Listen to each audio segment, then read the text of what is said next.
الحمد لله نحمده ونصلي على رسوله الكريم أما بعد فأعوذ بالله من الشيطان الرجيم بسم الله الرحمن الرحيم تبارك الذي بيده الملك وهو على كل شيء قدير الذي خلق الموت والحياة ليبلوكم أيكم أحسن عملا وهو العزيز الغفور الذي خلق 7 سماوات طباقا ما ترى في خلق الرحمن من تفاوت فارجع البصر هل ترى من فطور ثم ارجع البصر كرتين ينقلب إليك البصر خاسئا وهو حسير.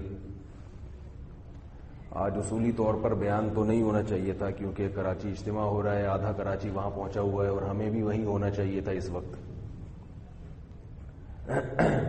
لیکن یہ کہ میں جب تھا یہاں پر تو ارادہ ہوا کہ کیونکہ فیس بک پہ بھی بہت سے لوگ سنتے ہیں, کراچی سے باہر بھی بہت سے لوگ سنتے ہیں, تو صرف ناغے سے بچنے کے لیے بیان کر رہا ہوں آج, اس لیے آج ذرا بیان مختصر ہوگا. آپ حضرات کو بھی ترغیب ہے کہ ایک اجتماعی کام ہو رہا ہے, بہت بڑا کام اللہ تعالیٰ لے رہے ہیں, تو اس میں کچھ نہ کچھ اپنا حصہ ضرور ڈالیں. برکات حاصل ہوتی ہیں, لاکھوں لوگ جمع ہوتے ہیں صرف اللہ کے لیے, اس کی بہت برکات ہوتی ہیں. مایوسی کے بادل چھٹتے ہیں, آپ چاروں طرف دیکھیں بے حیائی, بے دینی اور اسلام مخالف قوتیں, تحریکیں آپ کو نظر آئیں گی. دفتروں میں, اسکولوں میں, کالجز میں, یونیورسٹیوں میں. ان حالات کو دیکھ کر انسان مایوس ہونے لگتا ہے, پریشان ہوتا ہے کہ دین دنیا سے ختم ہو رہا ہے, مٹ رہا ہے. لیکن جب ایسے اجتماعات میں جاتا ہے, لاکھوں لوگ صرف اللہ کے لیے آئے ہوئے ہوں, اب آپ دیکھو کتنی عجیب بات ہے, نہ وہاں جانے کے کوئی پیسے ملتے ہیں, نہ وہاں پہ لنگر تقسیم ہوتا ہے, نہ جلیبیاں بٹتی ہیں, کیا خیال ہے, نہ مٹھائی بٹتی ہے. دھول مٹی میں لوگ جا کے بیٹھتے ہیں صرف اللہ کے لیے, اور علماء کی, بزرگوں کی باتیں سنتے ہیں جا کے. اور اس طبقے میں اس مجمع میں ہر طبقہ ہوتا ہے. بھائی کہیں آپ دیکھ لیں کہ آپ دیکھیں گے کہ جو انسان کی دوستی ہوتی ہے نا, وہ اپنے جیسے لوگوں کے ساتھ ہوتی ہے. آپ کو اکثر ڈاکٹروں کے ساتھ نظر آئیں گے, یونیورسٹی کے لڑکے یونیورسٹی والوں کے ساتھ نظر آئیں گے. لیکن ایسے اجتماع میں ڈاکٹر بھی ہیں, فوج کے آفیسرز بھی ہیں, رکشے والا بھی ہے, ٹماٹر والا بھی ہے, حکومتی عہدیدار بھی ہیں, ہر طرح کے لوگ, اور پروٹوکول سب کا ایک جیسا. ورنہ کہیں بھی دنیا میں ایسا نہیں ہوتا کہ سب ایک ہی لاٹھی سے سب کے ساتھ ایک جیسا سلوک ہو رہا ہو. حج میں بھی ہوتا ہے الحمدللہ, وہ بھی ایک دینی اجتماع ہے, اس کی تو ظاہر ہے اس کی تو اور زیادہ برکات ہے. تو لیکن حج ایک عبادت ہے, اور یہ جو ہے جو اجتماع ہو رہا ہے جیسے کراچی کا ہوتا ہے یا رائے کا اجتماع ہوتا ہے, یہ کیا ہے, پورا ایک نیٹ ورک ہے. پوری دنیا میں دین کو کس طرح سے پھیلانا ہے اس کی فکر میں لوگ جمع ہو جاتے ہیں. یہ غیر مسلموں کے لیے جو اسلام دشمن ہے, غیر مسلم میں بھی یاد رکھو ہر شخص اسلام کا دشمن نہیں ہوتا, بعض نیوٹرل ہوتے ہیں, لیکن بہت سے غیر مسلم اسلام دشمن بھی ہوتے ہیں. وہ اسلام کو پھیلتا ہوا دیکھ کے پسند نہیں کرتے. وہ زبان سے تو کہتے ہیں کہ ہم جمہوریت کے قائل ہیں, لوگوں کی ذاتی رائے کے قائل ہیں, لیکن اگر لوگ دین پر آنا شروع کر دیں تو پھر وہ اس جمہوریت کے قائل نہیں ہیں. کہتے ہیں نہیں یہ کیوں آ رہے ہیں. تو اسلام دشمن قوتیں بہت زیادہ پریشان ہوتی ہیں یہ دیکھ کر کہ ان کی مشنریز فری میں پوری دنیا میں کیسے کام کر رہی ہیں. آپ کو معلوم ہے کہ دنیا میں سب سے بڑی جو مشنری ہے کام کرنے کے لیے اسلام کے بعد, وہ عیسائیوں کی ہیں, عیسائیوں کے مبلغین ہیں جو کرسچینٹی کو دنیا میں پھیلا رہے ہیں. اور بھی ہر مذہب کے کچھ نہ کچھ مبلغین ہوتے ہیں, لیکن جو زیادہ مضبوط نیٹ ورک ہے وہ کس کا ہے, عیسائیوں کا ہے. وہ سب تنخواہ لے کے کام کرتے ہیں. بڑا پروٹوکول ہوتا ہے، اس میں مرد اور خواتین ایک ساتھ جاتے ہیں. نہیں بھی دل چاہے تو آدمی کہے یار ہم بھی تھوڑا سا. ہمارے ایک دوست تھے یونیورسٹی میں، کوئی خاتون ان کے ساتھ پڑھتی تھی جرمنی میں، تو وہ خاتون ان سے ملنے کے لیے آ گئی یہاں. تو وہ مجھے بتا رہے ہیں کہ وہ جب مجھ سے ملنے کے لیے آئیں تو جتنے میرے دوست جو ملنے نہیں آتے تھے سب مجھ سے ملنے کے لیے آنا شروع ہو گئے. آج یہی بیان ہوگا، بس سمجھ رہے ہیں، اسی قسم کا ہلکا پھلکا سا بیان ہوگا، کیونکہ بہت سے لوگ آئے بھی نہیں ہیں وہ اجتماع کی وجہ سے. تو وہ جرمنی سے خاتون آئی، وہ آئیں تو پاکستان کسی کام سے تھیں، لیکن ان سے ملنے کے لیے بھی آئیں نا کہ بھئی کلاس فیلو تھے. تو وہ مجھے کہنے لگے کہ جب وہ ملنے آئی تو بہت سارے لوگ مجھ سے ملنے کے لیے آنا شروع ہو گئے کہ بھئی ہم ان کو لے جاتے ہیں. کوئی کہہ رہا ہے یار میں ان کو مروڑا دکھا کے لاتا ہوں، کوئی کہہ رہا ہے میں ان کو کیماڑی دکھا کے لاتا ہوں، کوئی قائد اعظم کی مزار کی سیر کرا کے آتا ہوں.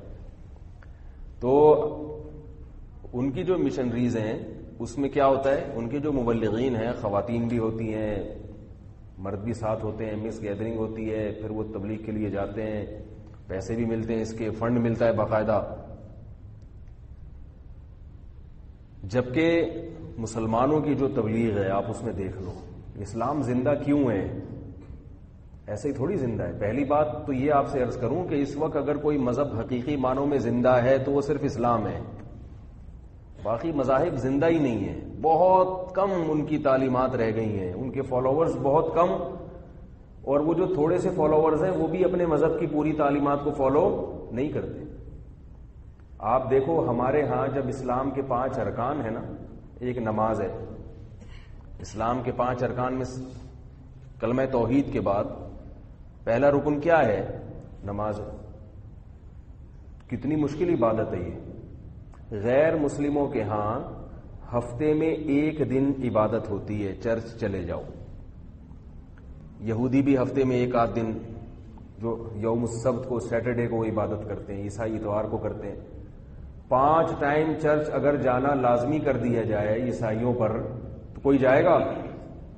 بلکہ جو ہفتے میں 1 دفعہ جا رہے ہیں وہ بھی کہیں گے بھائی ہم وہ بھی نہیں جائیں گے. اب ہندوؤں کو یہ نہیں ہے کہ 5 ٹائم مندر میں حاضری دو روز، ان کے ہاں بھی بہت کم ہے، ہفتے میں 1 دن ہوتا ہے، اور یہ سال میں 1 آدھ دن کوئی بڑا دن منایا جاتا ہے.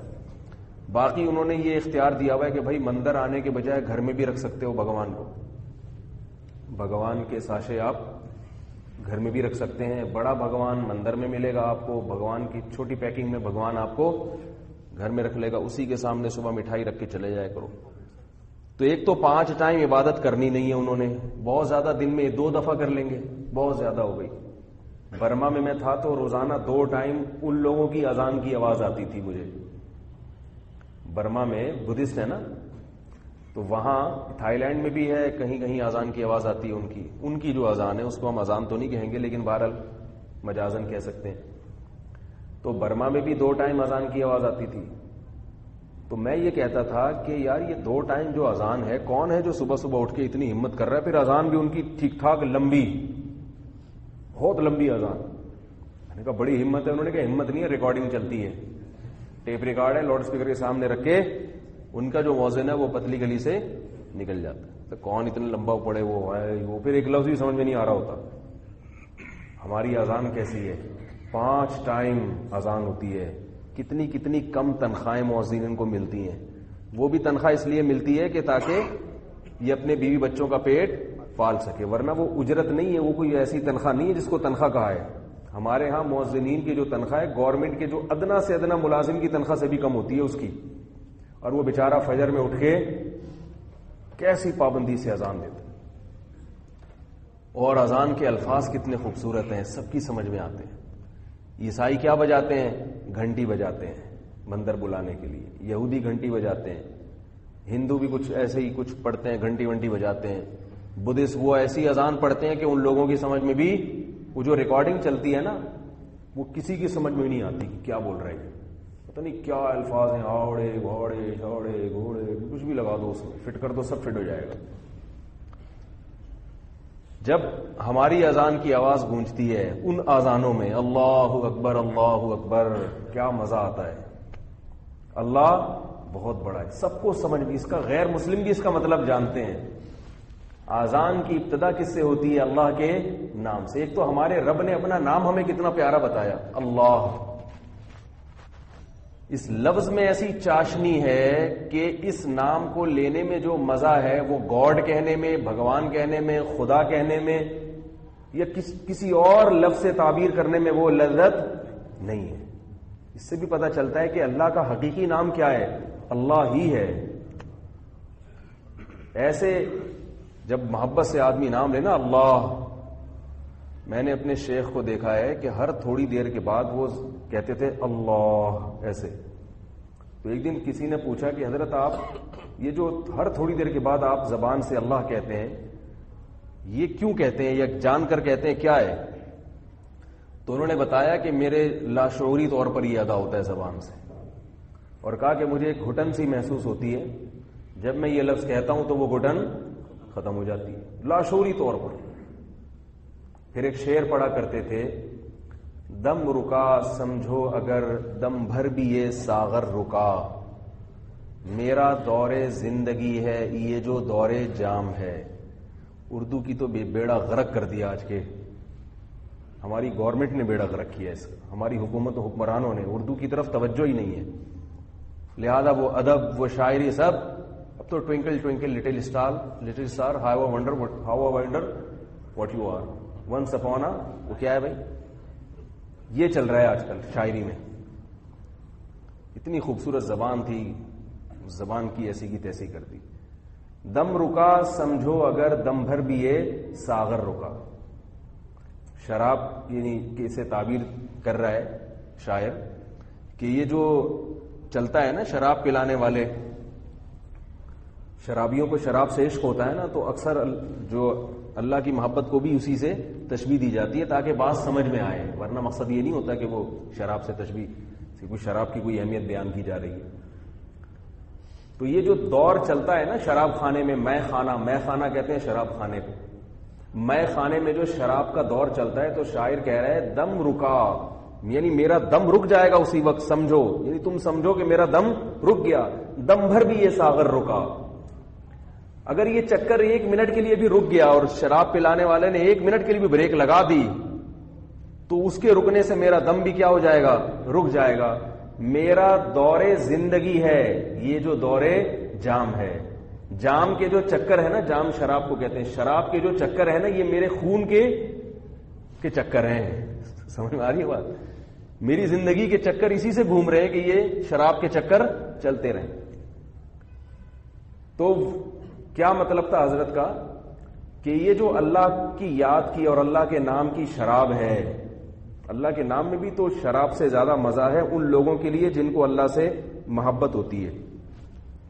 جن لوگوں کو اللہ سے محبت ہوتی ہے نا, ہم اور آپ تو کہتے ہیں نا ذکر کے لیے ہمیں بیٹھنا پڑتا ہے, پھر تیسرا کلمہ صبح, تیسرا کلمہ شام بتاتے ہیں نا, پڑھتے ہیں, دماغ ادھر ادھر گھوم رہا ہے, پڑھ لیا, آج تیر مار دیا, آج بھائی میں نے صبح شام کی 100 تسبیح پوری کر لی, تیر مار دی. اہل اللہ کے ساتھ ایسا نہیں ہوتا. ان کو اللہ کا نام لینے میں لطف, اور یار ایک تو بولو گے نہیں تو بات آگے نہیں چلے گا, اس کو مزہ آتا ہے. کتنا مزہ آتا ہے کہتے ہیں جیسے شرابی کو شراب کے چکروں میں مزہ آتا ہے نا, تو جیسے شراب کا چکر رک جائے اور شرابی کو کہہ دیا جائے تجھے بوتل نہیں ملے گی, اس کی کیا حال ہوگا, کہے گا بھائی روٹی لے لو بوتل دے دو. تو حضرت یہ شعر پڑھا کرتے تھے ہمارے حضرت کہ میرا دور زندگی ہے یہ جو دور جام ہے. اللہ کی محبت کی جو شراب ہے اور اللہ کے نام کی جو شراب ہے, یہ چکر چلتا رہے گا اور زبان سے اللہ اللہ نکلتا رہے گا تو ہمارا دم بھی نہیں گھٹے گا. اور اگر یہ اللہ کا نام ہماری زبان سے نکلنا بند ہو جائے, کوئی ہم سے یہ نام چھین لے, تو پھر ہمارا دم بھی رک جائے گا. ہمارے حضرت جب بیان کے لیے بیٹھا کرتے تھے تو مسائل بھی بیان کیا کرتے تھے اور پردے پر بھی بیان کیا کرتے تھے, بہت سارے موضوعات تھے. بعض دفعہ ایسے ہوتا تھا کہ بیان کرتے کرتے کہیں کوئی اللہ کی محبت کی بات آ جاتی تھی درمیان میں, جیسے میں بات کروں اور درمیان میں شادیوں کی بات آ جائے تو ایک دم آپ دیکھتے ہیں کہ میرا ایک دم جذبات, یا روحانی عاملوں کے خلاف کہیں میں آ جاؤں, روحانی باباؤں کے خلاف, تو ایک دم آپ دیکھتے ہیں کہ لب و لہجہ چینج اور ایک دم پھرتی آ جاتی ہے جسم میں، ایک دم جوش و خروش کے ساتھ بیان شروع. سستی قائلی صاحب کافور. لوگ مجھے بتاتے ہیں، میں جب ابو ظہبی جا رہا تھا بیان کے لیے، وہاں ہمارے ایک دوست نے مجھے کہا کہ حضرت یہاں آپ آ تو رہے ہیں لیکن آپ کو 2 ٹاپک پر میں بات، بے تکلفی ہے ان سے، انہوں نے کہا 2 ٹاپک پر آپ کو بات نہیں کرنے دوں گا، ایک شادیوں پہ، ایک روحانی باباؤں کے خلاف. بہت ہو گیا حضرت، بہت ہو گیا. میں نے کہا میں نہیں آ رہا، جاؤ میں نہیں آ رہا. پھر ہماری یہ کمٹمنٹ ہوئی. میں نے کہا مجھے تنہائی میں پھر ان 2 ٹاپک پر کچھ بولنے دینا، آپ کے سامنے بول لوں گا، ٹھیک ہے، تاکہ میں اپنی بھڑاس نکال لوں. اس کے بعد پھر آپ جس موضوع پر بات کہو گے تو میں انشاءاللہ اس موضوع پر بیان کروں گا. ویسے ہی مزاج چل رہا تھا، اس کو سیریس نہ لیں.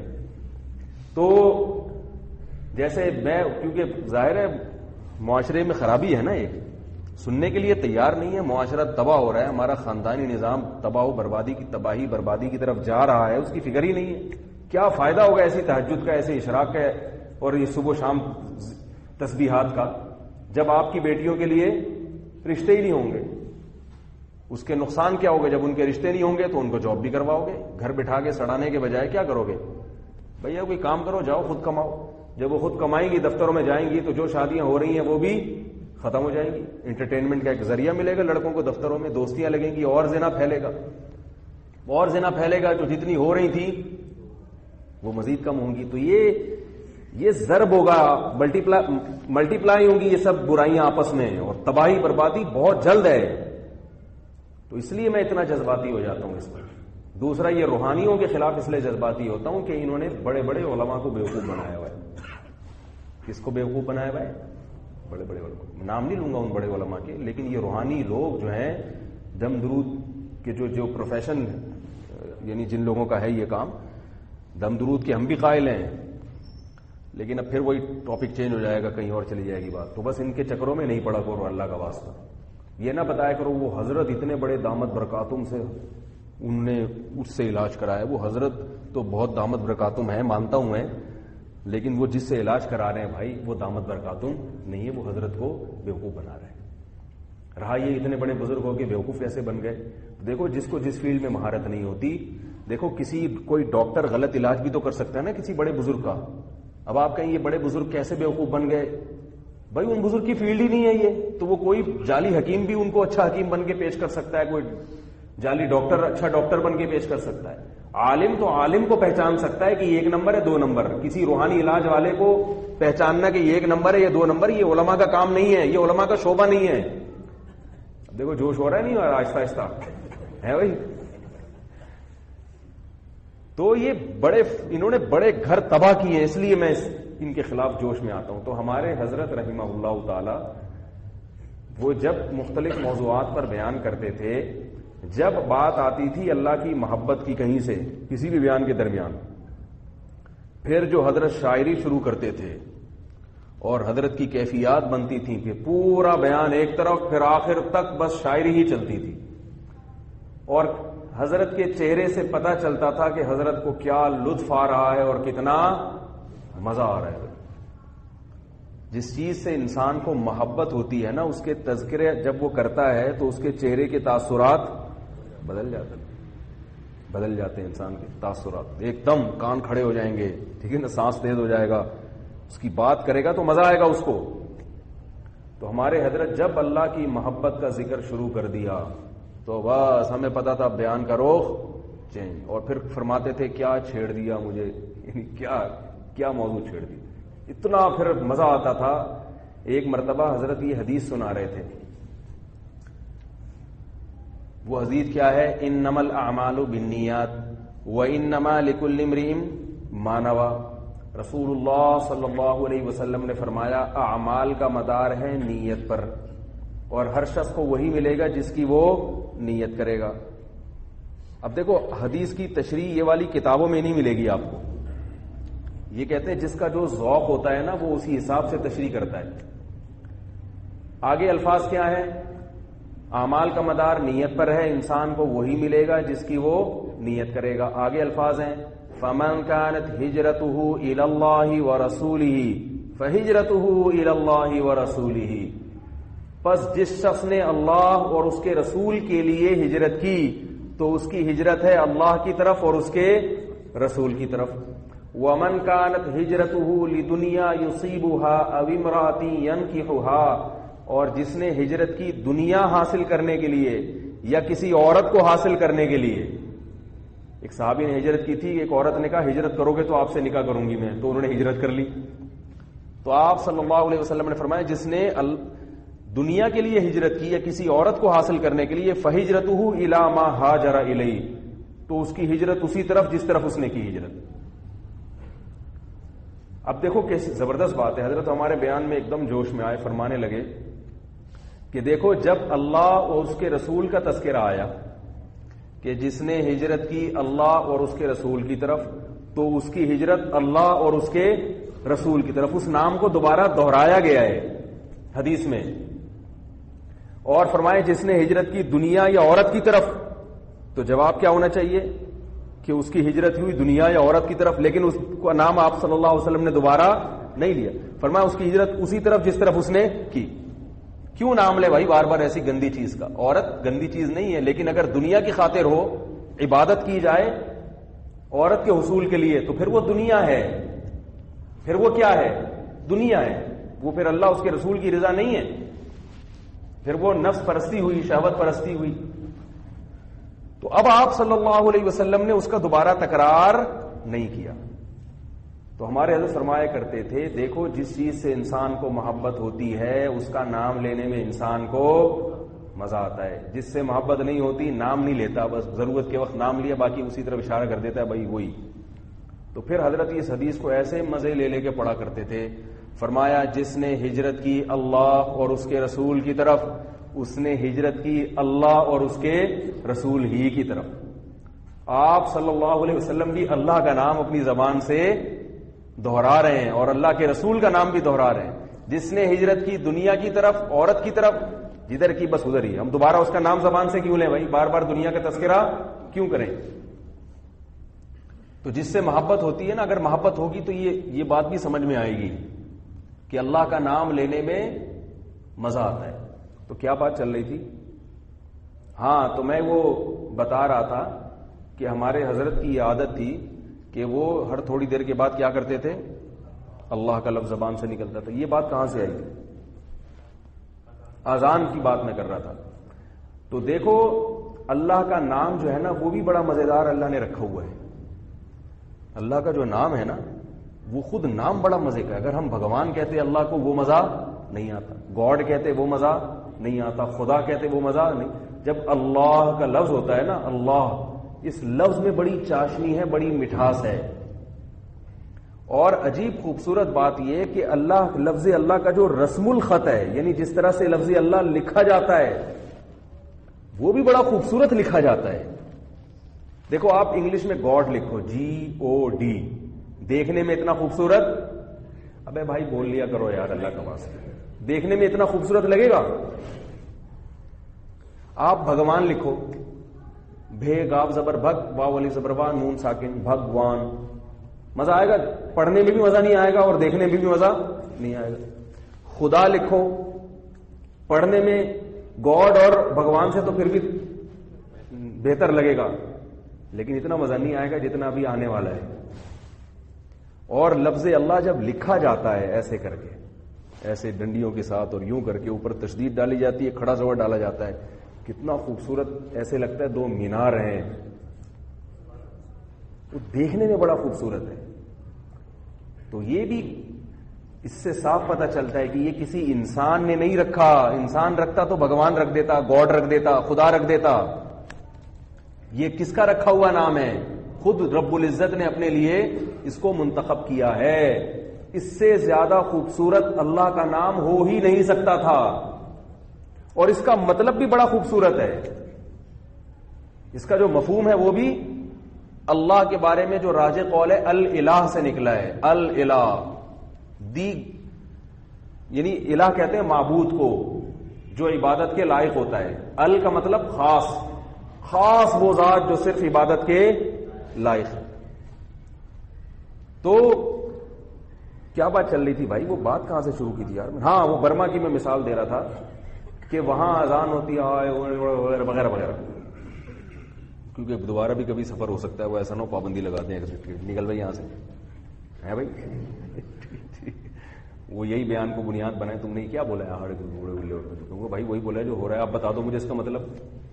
میں ان سے پوچھوں گا گورنمنٹ سے، بھائی تم مجھے بتا دو اس کا مطلب کیا ہے یار. تو ہماری جب آذان ہوتی ہے اللہ اکبر اللہ اکبر، کتنا مزہ آتا ہے، کتنا مزہ آتا ہے، صاف مطلب کتنا خوبصورت کلام ہے جس سے آذان کی ابتدا ہوتی ہے. 4 مرتبہ فضاؤں میں یہ نعرہ گونجتا ہے اللہ اکبر. جو لوگ مغربی ممالک میں رہتے ہیں وہ ایک بہت بڑی نعمت سے محروم ہیں، ان کو آذانیں سننے کو نہیں ملتی. آذان کا اپنا لطف ہے. سب سے زیادہ خوبصورت جو اذان لگتی ہے نا فجر کی ہوتی ہے، ایک دم خاموشی چاروں طرف. وہ خاموشی ختم کیسے ہوتی ہے؟ اللہ کے نام سے. ایک دم اسپیکر سے آواز بلند ہوتی ہے. میرے تو گھر بالکل مسجد کے اوپر ہے، تو ایسا مزہ آتا ہے اللہ اکبر. ایک چاروں طرف خاموشی تھی، پہلا جو لفظ فضا میں بلند ہوا، کتنی اونچی آواز میں اللہ اکبر اللہ. اتنا مزہ آتا ہے مجھے بستر پہ لیٹے لیٹے، میں نے کہا مزہ آ گیا. مجھے کیا آ گیا؟ مزہ آ گیا، بڑا مزہ آتا ہے. تو یہ نعمت ہمیں حاصل ہے اور اس نعمت کی قدر کرو، یہ بہت بڑی نعمت ہے اللہ کی. تو میں عرض کر رہا تھا کہ دیکھو اسلام آج بھی زندہ ہے. نماز کو دیکھ لو آپ، 5 ٹائم نمازیں ہو رہی ہیں. دوسرے مذاہب میں اتنی عبادتیں نہیں ہیں، اور ایک تو عبادتیں کم ہیں، دوسری وہ عبادت کا طریقہ بہت آسان ہے. صبح صبح بھگوان کے سامنے مٹھائی رکھ کے آپ چلے جاؤ، بس تھوڑا سا یوں گھماؤ، آئی بات سمجھ، بھگوان کو یوں گھماؤ مٹھائی، یوں کر کے رکھ دو سامنے اور نکل لو وہاں سے. بھگوان جانے مٹھائی جانے. کھا گیا تو ٹھیک ہے، نہیں کھایا تو آگے کھا لو. نتیجے میں کیا مٹھائی ملے گی نا آپ کو. کیا خیال ہے بھائی؟ نہ وضو کرنا ہے، نہ غسل جنابت ہے. ہمارے ہاں تو بھائی صبح صبح اگر غسل فرض ہو گیا تو سردی میں صبح پہلے غسل کرو، تو وہ ایک اچھی خاصی ٹینشن ہوتی ہے. سردیوں میں غسل، سفر میں غسل فرض ہو گیا کسی پہ تو بغیر طہارت کے نماز. پھر کپڑے ناپاک نہ ہو. ہمارے یہاں سختی کیا ہے؟ کپڑے ناپاک نہ ہو. لباس کی طہارت کا خیال کرنا ہے، وضو کا خیال کرنا ہے، وضو ٹوٹ نہ جائے اس کا خیال کرنا ہے، وضو بچا کے رکھنا ہے. ٹھیک ہے نا. گیس کے مریضوں سے پوچھو وضو بچا کے رکھنا ان بیچاروں کو. ہمارے ہاں مدرسے میں کچھ طلبہ گیس کے مستقل مریض بن گئے تھے، تو وہ ان کی الگ جماعت ہوتی تھی. ان سے جماعت میں اتنا لمبا کھڑا نہیں ہوا جاتا تھا. ان کو اجازت تھی کہ آپ تھوڑا سا وہاں جا کے کھڑے ہوئے، جلدی جلدی نماز پڑھ لیا. تو وہ اس میں روز بروز 2-4 کا اضافہ ہوتا تھا. تو جس کا بھی اضافہ ہوتا تھا ہم کہتے پاک فضائیہ میں یہ بھی شامل ہو گیا ہے. جو بھی اس گروپ میں نیا بندہ آتا تھا، طلبہ تو آپ کو پتہ ہے بڑے شرارتی ہوتے ہیں نا، طلبہ کہتے تھے اس نے بھی پاک فضائیہ جوائن کر لی ہے. تو نئے آدمی کو پتہ نہیں چلتا تھا مدرسے میں پاک فضائیہ کا کیا کام ہے. بھائی مدرسہ ہے، اس میں پاک فضائیہ کہاں سے آ گئی؟ تو ہم کہتے تھے بھائی ابھی تم کچھ دن رہو گے، مدرسے کی دال کھاؤ گے تو تم بھی پاک فضائیہ، تھوڑے دنوں میں تم بھی پاک. ہمارے ہاں بکرے نہیں آتے تھے صدقے کے نا مدرسے میں، دال پکتی تھی زیادہ تر. تو وہ ہم کہتے تھے تم بھی تھوڑے دنوں میں کیا بن جاؤ گے؟ پاک فضائیہ کے. بتاتے تھے یہ چیئرمین ہے. ایک جو زیادہ مریض تھا اس کو یہ پاک فضائیہ کے چیئرمین. خیر طالب علمی کا دور بڑا زبردست ہوتا ہے. تو 5، ایک تو نماز کتنی مشکل عبادت، اور پھر یہ ایک دفعہ نہیں ہے، کتنی دفعہ ہو رہی ہے آج بھی.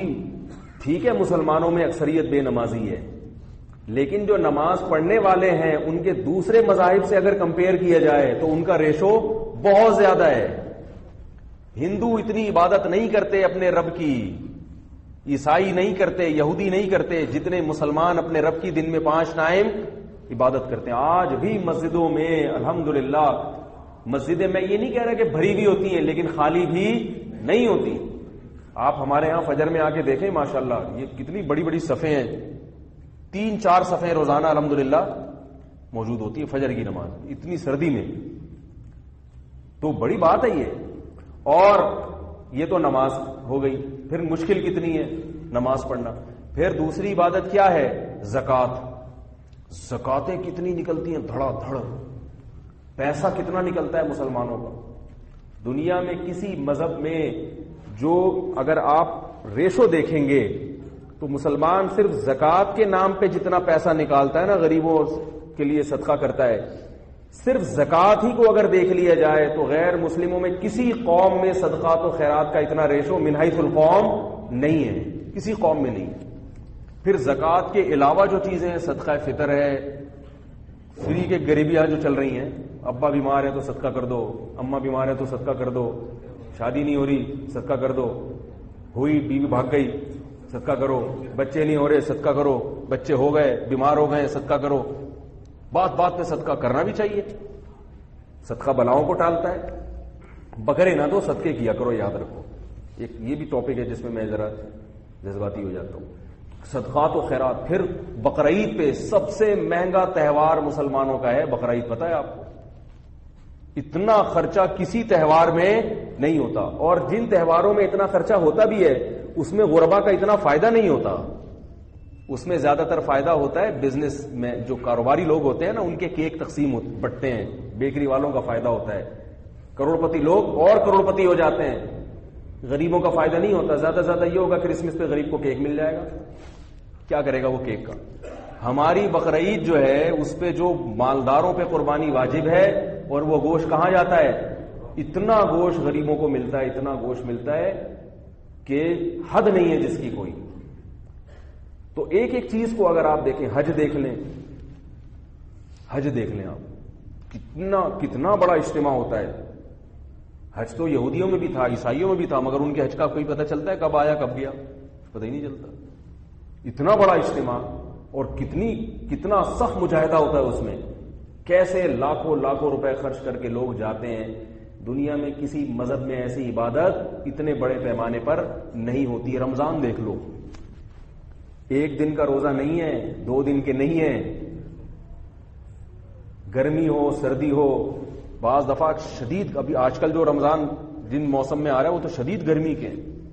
یورپ میں جو مسلمان روزے رکھتے ہیں 20-20 گھنٹوں کے روزے ہو جاتے ہیں وہ ان کے، اور ہمارے ہاں اتنے لمبے تو نہیں، لیکن گرمی کتنی شدید، ایک دن نہیں ہے 2 دن نہیں ہے، پورا 1 مہینہ کنٹینیو رکھنا ہے۔ ٹھیک ہے بہت سے نہیں بھی رکھتے، لیکن رکھنے والوں کا ریشو پھر بھی زیادہ ہے، اور دوسرے مذاہب سے کمپیئر کرو گے تو بہت ہی زیادہ ہے۔ تو یہ سب چیزیں جو ہے نا، یہ ساری چیزیں انسان کو اندر سے ہلا دیتی ہیں کہ بھائی اسلام ابھی اتنی جلدی ختم ہونے والا نہیں، اتنا مایوس ہونے کی ضرورت نہیں ہے۔ تو اسی طرح جو اصل بات کی طرف میں آ رہا تھا کہ اسلام کو دنیا میں پھیلانے کے لیے جو کوششیں کی جا رہی ہیں، وہ کوششیں بھی دنیا کے دیگر مذاہب میں نہیں ہوتی۔ وہ طاقت کا استعمال کرتے ہیں، وہ لوگ سازشیں کرتے ہیں ہمارے خلاف۔ اب آپ دیکھو ہمارے جو میڈیا ہیں ان میں سے اکثر چینل بکے ہوئے ہیں، میں یہ نہیں کہہ رہا سارے چینل بکے ہوئے ہیں، اکثر چینل کیا کر رہے ہیں؟ بکے ہوئے ہیں۔ وہ ایسے ڈرامے بنا رہے ہیں، ایسی فلمیں بنا رہے ہیں جس میں علماء کا مذاق اڑایا جاتا ہے، اسلامی کلچر کا مذاق اڑایا جاتا ہے۔ ابھی آپ کو پتا ہے نا جیو ٹی وی نے ایک ڈرامہ بنایا تھا کہ عورت سے کہا جا رہا ہے کہ بھائی عدت گزارو، تو وہ جواب میں کیا کہتی ہے؟ عدت ودت کچھ نہیں ہوتا۔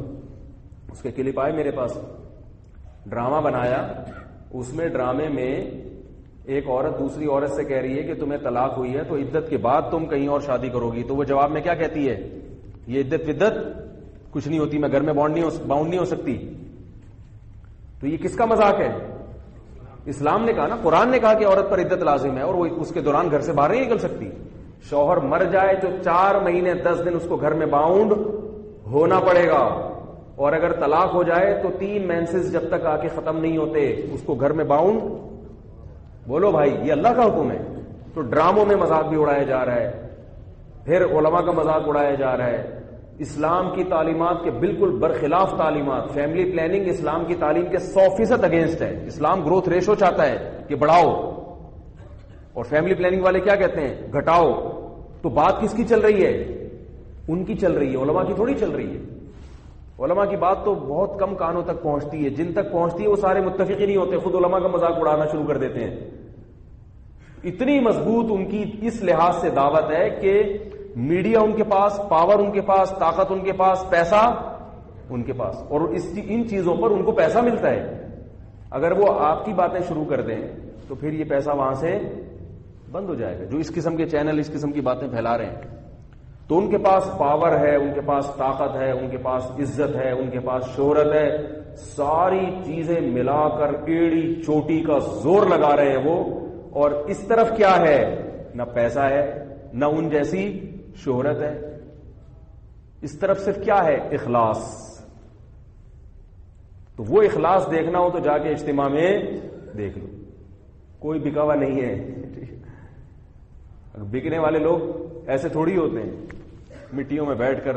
میں ایک دفعہ کی اجتماع میں گیا تو مجھے بتایا کہ یہ خواص کا کمرہ ہے، یہاں بڑے بڑے لوگ بیٹھتے ہیں. میں نے کہا کوئی صوفے ایئر کنڈیشن ہو گئے، وہ بھی ایسے ہی کمرہ ہے، بس تھوڑی سی دیوار لگا کے یوں کر دیا تو یہ کیا بن گیا؟ خواص کا کمرہ بن گیا. وزیر اعظم آئے گا تو وہ بھی نیچے ہی بیٹھے گا. ایک دفعہ حضرت حاجی عبدالوہاب صاحب کے پاس ہمارے ملک کے ایک سابق وزیر اعظم گئے.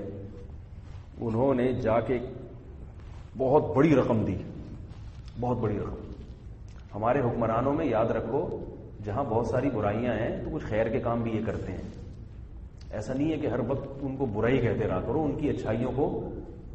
ہر حاکم نے کچھ نہ کچھ اچھے کام بھی کیے ہوتے ہیں، ہر ایک نے، کسی ایک کو بھی مستثنا نہیں کر رہا. جہاں گڑبڑیں کی ہوتی ہیں، ہاں ایک کبھی ماضی قریب میں گزرے تھے، میں نام نہیں لوں گا ان کا، بہت بڑی فلم تھے وہ. کیا تھے؟ بہت بڑی فلم تھے. ان سے خیر کی توقع، میں نام نہیں لوں گا، آپ وہ نہ سمجھے جس کی طرف آپ کا ذہن جا رہا ہے، وہ نہیں. ان سے بھی پہلے ایک گزرے تھے بڑی کامیابی کے ساتھ. جب بھی وہ بات کرتے ہیں مسکرا کے کرتے ہیں، بزبان حال قوم کا مذاق اڑا رہے ہوتے ہیں کہ دیکھو تمہارا خون پی لیا میں نے، مگر پھر بھی کیسا مسکرا رہا ہوں، ہر وقت مسکراتے. وہ ایک نئی چیز تھی، مارکیٹ میں آئی تھی، اور وہ کچھ ہے، کچھ بہرحال کچھ خصوصیات ہیں ان کے اندر جو وہ بچے ہوئے بھی ہیں، کوئی کیس بھی نہیں ہے، مسکرا بھی رہے ہیں، اور باقی جو بھی کچھ بھی کرتا ہے پکڑا جاتا ہے. عجیب بات، کسی کیس بن جاتا ہے، کسی کو بدنام ہو جاتا ہے، کوئی دھرنا ہو جاتا ہے، لیکن وہ بڑے پہنچے ہوئے ہیں بھارت. جب بھی آپ کا ان سے کہیں بات چیت ہو تو دم ضرور کروائیں ان سے. آپ جب بھی آپ کی ان سے کہیں ملاقات ہو تو آپ نے کیا کرنا ہے؟ حضرت دم کر دیں. کچھ ہے آپ کے اندر، کچھ ایسی کوالٹیز ہیں جن کی وجہ سے آپ کو اللہ نے اتنا اونچا پہنچایا، آپ نے کامیاب حکومت کی ہے. خیر، تو کیا بات چل رہی تھی؟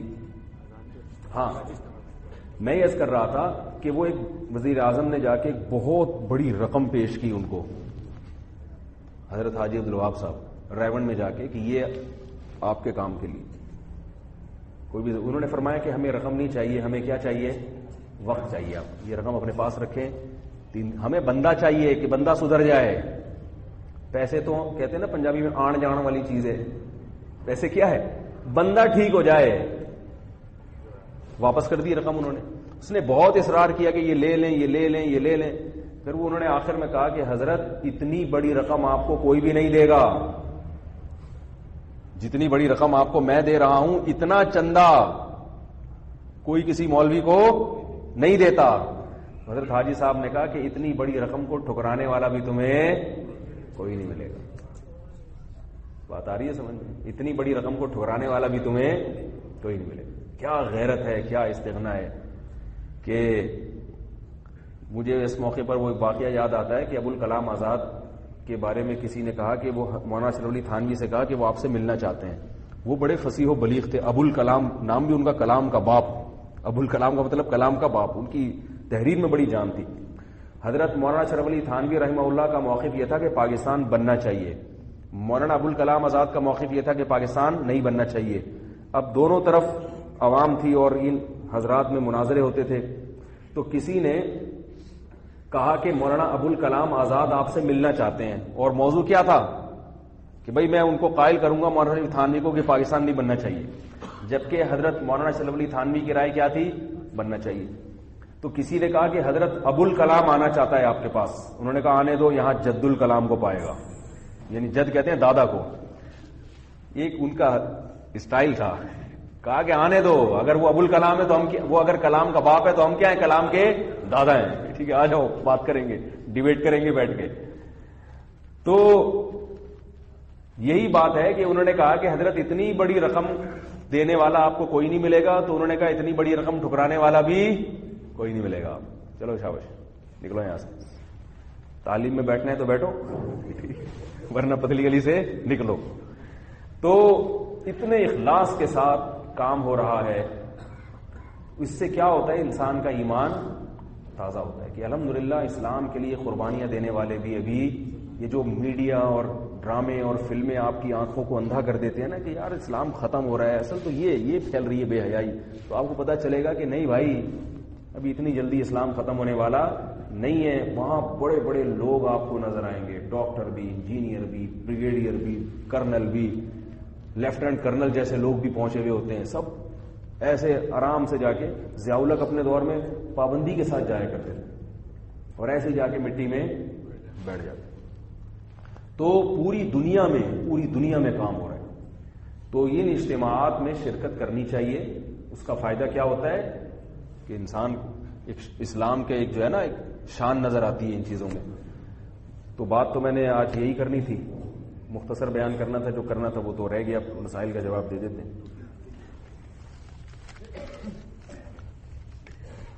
یار یہ تنظیموں کے بارے میں نام لے کے نہ پوچھا کریں کہ اس کے بارے میں کیا رائے ہے.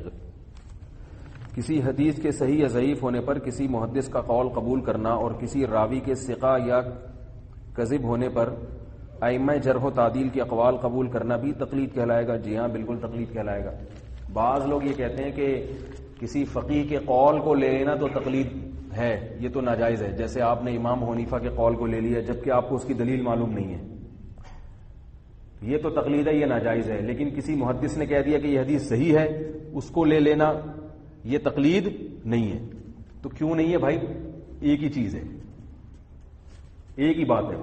کیونکہ حدیثوں کا صحیح یا ضعیف قرار دینا یہ محدث باقاعدہ تحقیق کرتے ہیں، ریسرچ کرتے ہیں. ان کی ریسرچ پر کو آپ کیا کرتے ہیں؟ فالو کرتے ہیں.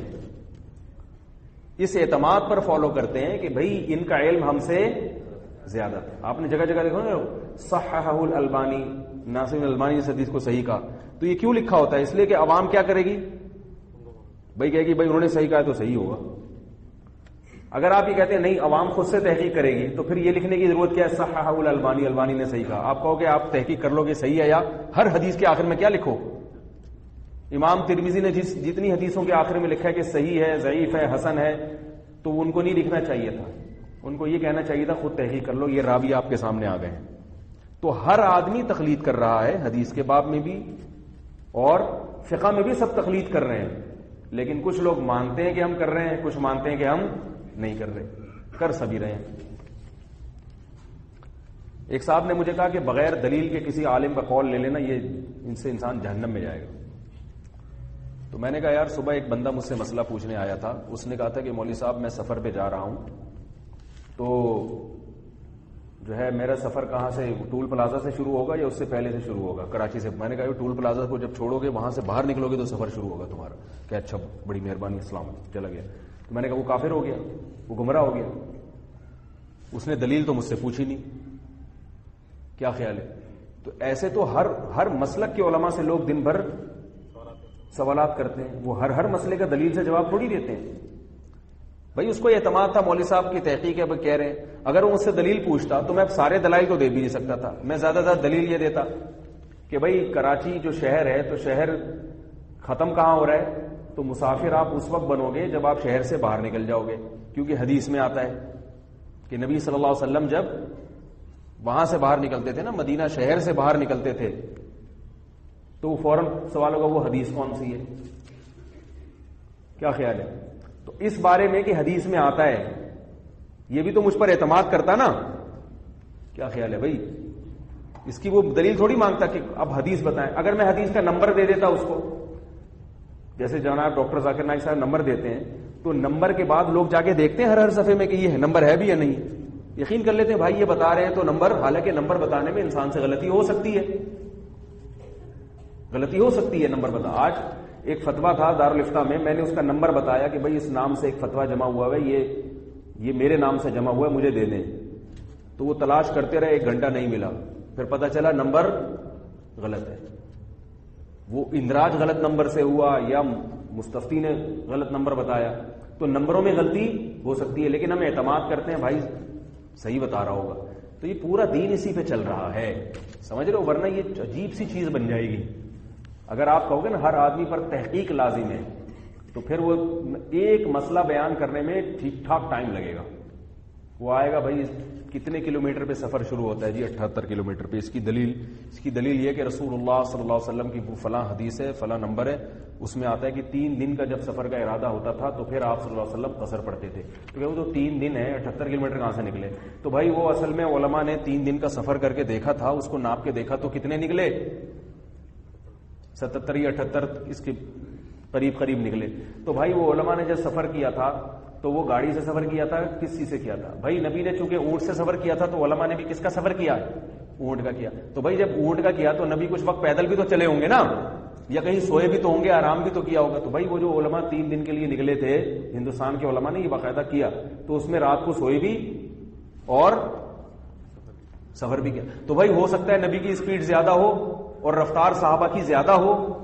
صحابہ اور رسول اللہ صلی اللہ علیہ وسلم کی جو رفتار تھی، جو اسپیڈ تھی، وہ کیا تھی؟ وہ تیز چلا کرتے تھے. اب قوتیں کمزور ہیں تو ہو سکتا ہے یہ سلولی چلے ہو. آگے حدیث کا حوالہ تو ابھی آیا ہی نہیں ہے، پھر وہ حدیث صحیح ہے یا ضعیف ہے؟ ہو سکتا ہے وہ حدیث ضعیف ہو. ابے نہیں بھائی، وہ تو بخاری کی ایک مثال دے رہا ہوں، مجھے نہیں پتا یہ بخاری کی ہے، اس وقت ذہن میں نہیں. فار ایگزامپل بخاری کی حدیث ہے، تو بخاری کی سب حدیثیں صحیح ہوتی ہیں، اس کی کیا دلیل ہے؟ بھائی امام بخاری نے کہا ہے کہ میں جتنی بھی حدیثیں یہاں لے کر آؤں گا وہ ساری کیا ہوں گی؟ صحیح ہوں گی. تو امام بخاری نے جو کہا تو اس کی کیا دلیل کہ انہوں نے سچ کہا یا؟ کیونکہ ابن حبان جو ہے نا، ابن حبان محدث ہیں، ان کی کتاب ہے صحیح ہے ابن حبان کے نام سے، اس میں انہوں نے کہا ہے کہ میں جتنی حدیثیں لاؤں گا سب صحیح ہوں گی، حالانکہ وہ ساری صحیح نہیں ہیں. تو بھائی جیسے ان سے غلطی ہوئی تو امام بخاری سے بھی ہو سکتی ہے. تو نہیں بھائی، اجماع ہے اس بات پر کہ بخاری کی جتنی حدیثیں ہیں وہ کیا ہیں؟ صحیح ہیں. تو بھائی اجماع ہے، پہلی بات تو یہ کہ یہ کیسے پتا چلا اجماع ہے؟ کیا پوری دنیا میں گھوم کے دیکھا ہے آپ نے؟ ہو سکتا ہے دنیا میں ایسے علماء ہوں جو اس کو نہیں مانتے ہوں. تو آدمی کہے گا پتلی گلی سے نکل یہاں سے، مسئلہ پوچھنا ہے پوچھ، ورنہ پتلی گلی سے نکلو. تو تحقیق کرنی ہے تو پھر یہاں تک جاؤ.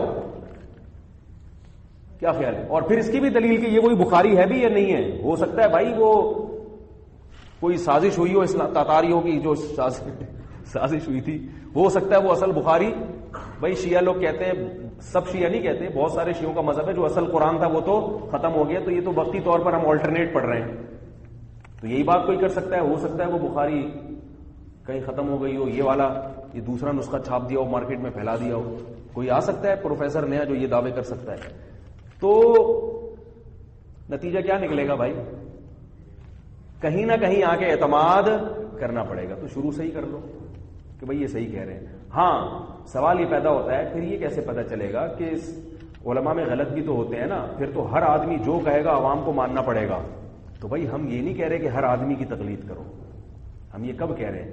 پہلے دلیل سے کسی کا برحق ہونا ثابت ہو جائے، پھر ہر مسئلے پر اس سے دلیل کا مطالبہ نہیں کیا جاتا. سوال پیدا ہوتا ہے کہ برحق ہونا بھی تو ایسے ہی پتا چلے گا کہ اس کے مسئلے پہلے دلائل پہ پرکھیں گے کہ صحیح مسئلے بتا رہا ہے کہ غلط بتا رہا ہے. تو ہر مسئلہ جب دلیل سے پرکھیں گے تو پتا چلے گا نا یہ بندہ صحیح ہے. ایسا نہیں ہے. یہ بالکل ایسے ہے جیسے کسی ڈاکٹر کا ڈاکٹر ہونے کا اور آپ کے خیرخواہ ہے، اس کا علم جس طرح سے پہلے حاصل ہوتا ہے، اس کے دلائل کچھ اور ہوتے ہیں. ان دلائل سے پتہ چل جاتا ہے کہ یہ ڈاکٹر صحیح ہے، پھر اس کی ہر دوا جو وہ تجویز کرے گا اور جو بھی علاج تجویز کرے گا اس سے ہر چیز پہ دلیل نہیں مانگی جائے گی. تو اسی طرح یاد رکھو، علماء برحق اور علماء سو. برحق کون ہے، غلط کون ہے، اس کے لیے تو تحقیق کی جائے گی.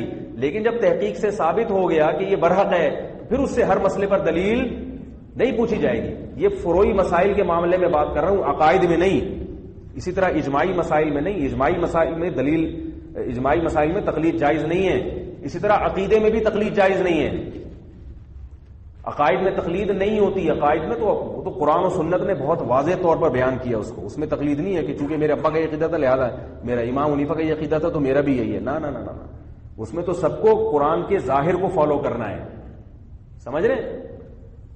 رہا یہ مسئلہ کہ اندھی تقلید کیا ہوتی ہے. اندھی تقلید یہ ہوتی ہے کہ جس کی تقلید کر رہے ہیں اس کے برحق ہونے کی کوئی دلیل نہ ہو.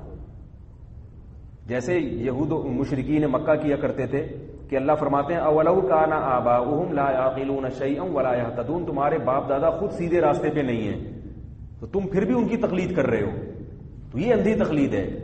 اور اگر کسی کے سیدھے راستے پہ ہونا ثابت ہو جائے تو پھر اس کی تقلید کرنا اندھی تقلید نہیں کہلاتا. ایک صاحب نے مجھے کہا امام ابو حنیفہ تو قرآن حدیث کو فالو کرتے تھے, تو آپ لوگ قرآن حدیث کو فالو کیوں نہیں کر رہے؟